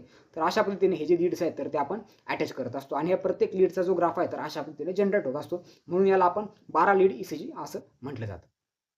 एवढं सर्व बेसिक आहे, हे सर्व तुम्हाला आय थिंक आता समजलं असेल. बट आता हे जे V1, V2, V3 आहे तर यांना असं डिवाइड काय केलंय, तर हार्टचा स्पेसिफिक जे लोकेशन आहे तर ते दाखवण्यासाठी हे जे लिम्स आहे, हे जे लीड्स आहेत तर असे डिवाइड केलेत. ओके. तर हार्टचे बघा इथे डायग्राम दाखवलेला आहे. तर आता इकडे फॉर एक्झाम्पल हार्टचं बेस असेल तर बेसला इकडे फर्स्ट लीड आहे. त्यानंतर हार्टची राईट साईड असेल तर राईट साईडला इकडे हा सेकंड लिंब आहे. हार्टची लेफ्ट साईड दाखवायची असेल तर त्यासाठी हा तिसरा लिंब आहे. ओके. हे लीड्स आपण असे बघू शकतो. त्यानंतर हार्टची जी वॉल आहे सेप्टल जर असेल, सेप्टा, तर त्यासाठी V1 आणि V2 आहे. त्यानंतर अँटेरियर वॉल बघायची असेल तर त्यासाठी V3 आणि V4 आहे. त्यानंतर लॅटरल वॉल आणि पोस्टीरियर साइड बघायची असेल तर मग V5 आणि V6 लीड आहेत. ओके, अशा पद्धतीने हे जे लीड्स आहेत तर ते डिवाइड केलेले आहेत. त्यानंतर हर्टची अँटेरियर बॉर्डर आहे, हर्टची पोस्टीरियर बॉर्डर आहे, हर्टची लोअर बॉर्डर आहे. तर अशा व्हेरियस बॉर्डर प्रमाणे बघा इथे सर्व दाखवलेले आहे. First lead, second lead, third lead, lateral wall, inferior wall आणि इन्फेरियर वॉल. ओके, तर अशा पद्धतीने कोणता लीड कोणत्या हर्टच्या लोकेशनला डिनोट करतो तर हे ह्या चार्टमध्ये सर्व गोष्टी तुम्हाला दिलेल्या आहेत. तर याच्यापैकी V1, V2 हे सर्व गोष्टी आपल्याला बघायच्या आहेत. आणि त्यानंतर आता आपल्याला काय बघायचं आहे, की हार्टच्या कोणत्या पार्टला कोणती आर्टरी सप्लाय करते. तर हार्टचा जो इन्फेरियर पार्ट आहे तर याच्यावरती MCQ विचारले जातात बघा. तर इन्फेरियर वॉलला जे लीड्स आहेत तर तिथे कोणतं लीड काम करतो बघा. तर सेकंड लीड आहे, त्यानंतर थर्ड लीड आहे आणि AVF आहे. तर हे जे 3 लीड आहेत तर हे इन्फेरियर बॉर्डर जे आहे हार्टची किंवा इन्फेरियर वॉल तर त्याला डिनोट करतात. आणि ह्या लीड्समध्ये म्हणजे आता ह्या लीडला कोणती आर्टरी सप्लाय करते बघा. तर त्या पार्टला आपली RCA सप्लाय करत असते, राईट करोनरी आर्टरी. जर राईट करोनरी आर्टरीमध्ये जर ब्लॉकेज जर आलं तर तुम्हाला ST इलेव्हेशन कोणत्या पार्टमध्ये दिसेल तर ते सेकंड लीडमध्ये, थर्ड लीडमध्ये आणि AVF मध्ये तुम्हाला ST इलेव्हेशन दिसेल. ओके, आता हे तुम्हाला एकदम तोंडपाठ कधी येऊ शकतं ज्यावेळेस तुम्हाला पूर्ण हार्टच्या आर्टरीज कुठे कुठे सप्लाय करतात याचा प्रॉपर तुमची इमेज डोळ्यामध्ये तुमच्या मनामध्ये असली पाहिजे. आणि ज्यावेळेस तुम्हाला ECG येईल तर ती डायग्राम डायरेक्टली तुमच्या डोळ्यासमोर प्रोजेक्ट झाली पाहिजे. त्यावेळेस तुम्हाला हे जे आहे तर तुम्ही डायरेक्टली पेशंटला लिम्फचे लीड्समध्ये कुठे कुठे ST इलेव्हेशन आहे तर ते बघून तुम्ही पेशंटला सांगू शकता की या आर्टरीमध्ये ब्लॉकेज असण्याची शक्यता आहे. कन्फर्म तर आपण CAGनीच करणार आहे, बट आपण जस्ट एक सस्पेक्ट करू शकतो या गोष्टी. त्यानंतर अँटेरियर वॉल जर असेल तर V1 to V4. ओके, अशा पद्धतीने आपला सेप्टरला असतो. इथे V1, त्यानंतर V2, त्यानंतर V3 आणि V4. तर या चारही लिम्समध्ये जर काही जर प्रॉपर पुढे जर ब्लॉकेज जर झालेला असेल तर इथे आता कोण सप्लाय करते बघा. तर LED सप्लाय करते आपली लेफ्ट अँटेरियर डिसेंडिंग आर्टरी. तर या आर्टरीमध्ये जर ब्लॉकेज जर आले तर V1 to V4 पर्यंत तुम्हाला ST इलेव्हेशन दिसेल. आणि लॅटरल वॉल जे आहे ओके इकडल्या साईडला हे जे लॅटरल वॉल आहे तर लॅटरल वॉलला फर्स्ट लीड, त्यानंतर AVL lead. Okay, first lead म्हणजे आपली इकडची लीड येणार ती अशी वरची. त्यानंतर AVL म्हणजे इकडच्या साईडची आपली AVL लीड येणार. त्यानंतर V5 आणि V6. ओके, म्हणजे ज्या लॅटरल लीड्स आहेत तर त्या इथे काय होणार तर त्याच्यामध्ये ST एलिव्हेशन दिसणार. आणि इकडे साईडला कोण सप्लाय करतंय तर आपली LCX. ओके, म्हणजे लेफ्ट सर्कमफ्लेक्स आर्टरी जी आहे तर ती इकडल्या साईडला अशी सप्लाय करते. ओके, तर एवढं तुम्हाला बेसिकली ध्यानात ठेवायचे. त्याच्यावर तुमचे MCQ जे आहेत तर ते विचारले जातात. ओके, तर बघा इकडे आता एक ग्राफ मी तुम्हाला दाखवलेला आहे, एक ECG दाखवला आहे. तर याच्यामध्ये बघा V1 जे लीड्स आहेत ओके तर इथे बघा ST इलेव्हेशन दाखवलंय. त्यानंतर V4 मध्ये इकडे तुम्हाला ST इलेव्हेशन दिसतंय. त्यानंतर V1, V2, V3 मध्ये ST इलेव्हेशन आहे. त्यानंतर V4 मध्ये पण ST इलेव्हेशन आहे आणि V5 मध्ये पण तुम्हाला ST इलेव्हेशन जे आहे तर ते दिसतंय. म्हणजे आता हा जो ग्राफ आहे हा ग्राफ वरून आपल्याला काय समजतंय की V1, V2, V3, V4 आणि V5 म्हणजे अँटेरियर वॉलला या पेशंटला MI झालेला आहे. आणि अँटेरियर वॉलला सप्लाय करणारी जर कोणती बेस्ट आर्टरी असेल तर ती कोणत्या LED आहे, म्हणजे लेफ्ट अँटेरियर डिसेंडिंग आहे. म्हणजे हा ECG बघितला आपल्याला समजतंय की पेशंटच्या अँटेरियर डिसेंडिंग आर्टरीमध्ये काहीतरी ब्लॉकेज झालेला आहे. अशा तुम्ही ECG जस्ट चेक करून तुम्ही पेशंटला सांगू शकता, सस्पेक्ट करू शकता की कोणत्या आर्टरीमध्ये ब्लॉकेज आलेला आहे. ओके, तर अशा पद्धतीने मित्रांनो हे आपण ECG बघितला जो आपण मायोकार्डियल इन्फ्राक्शनमध्ये बघत असतो आणि आपण ST इलेव्हेशन, ST डिप्रेशन या सर्व गोष्टी आपण बघत असतो. तर अशा पद्धतीने आजचं मित्रांनो हे एक इम्पॉर्टंट लेक्चर होतं. त्याच्यामधून आपण ECGचा स्टडी केला, मायोकार्डियल इन्फ्राक्शनचा स्टडी केला. मायोकार्डियल इन्फ्राक्शनचा आपण बेस्ट मॅनेजमेंट बघितलं, 12 लीडचा ECG बघितला. प्रत्येक लीड मी तुम्हाला समजून सांगितलं आहे. याच्यापैकी ऑगमेंटेड लीड्स कोणते असतात कोणते असतात, त्यानंतर V1, V2, V3, V4, V6 कसे असतात, त्याचं प्लेसमेंट कुठं आहे, सर्व गोष्टी आपण प्रॉपरली डिस्कस केलेल्या आहेत. ओके, तर आय होप तुम्हाला सर्वांना हे लेक्चर आवडलं असेल. तर जे पण विद्यार्थी YouTubeवरती किंवा फ्री लेक्चर, डेमो लेक्चर हे बघत आहेत तर त्यांनी मित्रांनो मला कमेंट करून नक्की सांगा लेक्चर तुम्हाला कसं वाटलं. आणि अजून तुम्हाला जर असेच जर क्लासेस जर लागत असेल तर तुम्ही आपल्या थर्ड सेमिस्टरच्या बॅचमध्ये मित्रांनो एनरोलमेंट करू शकता. तर आय होप सर्वांना चॅप्टर समजला असेल, अंडरस्टँड झाला असेल. तर आपल्या नेक्स्ट जो क्लास असेल तर त्यामध्ये आपण हार्टच्या अजून ज्या कंडिशन्स आहेत तर त्या स्टडी करू. Thank you friends.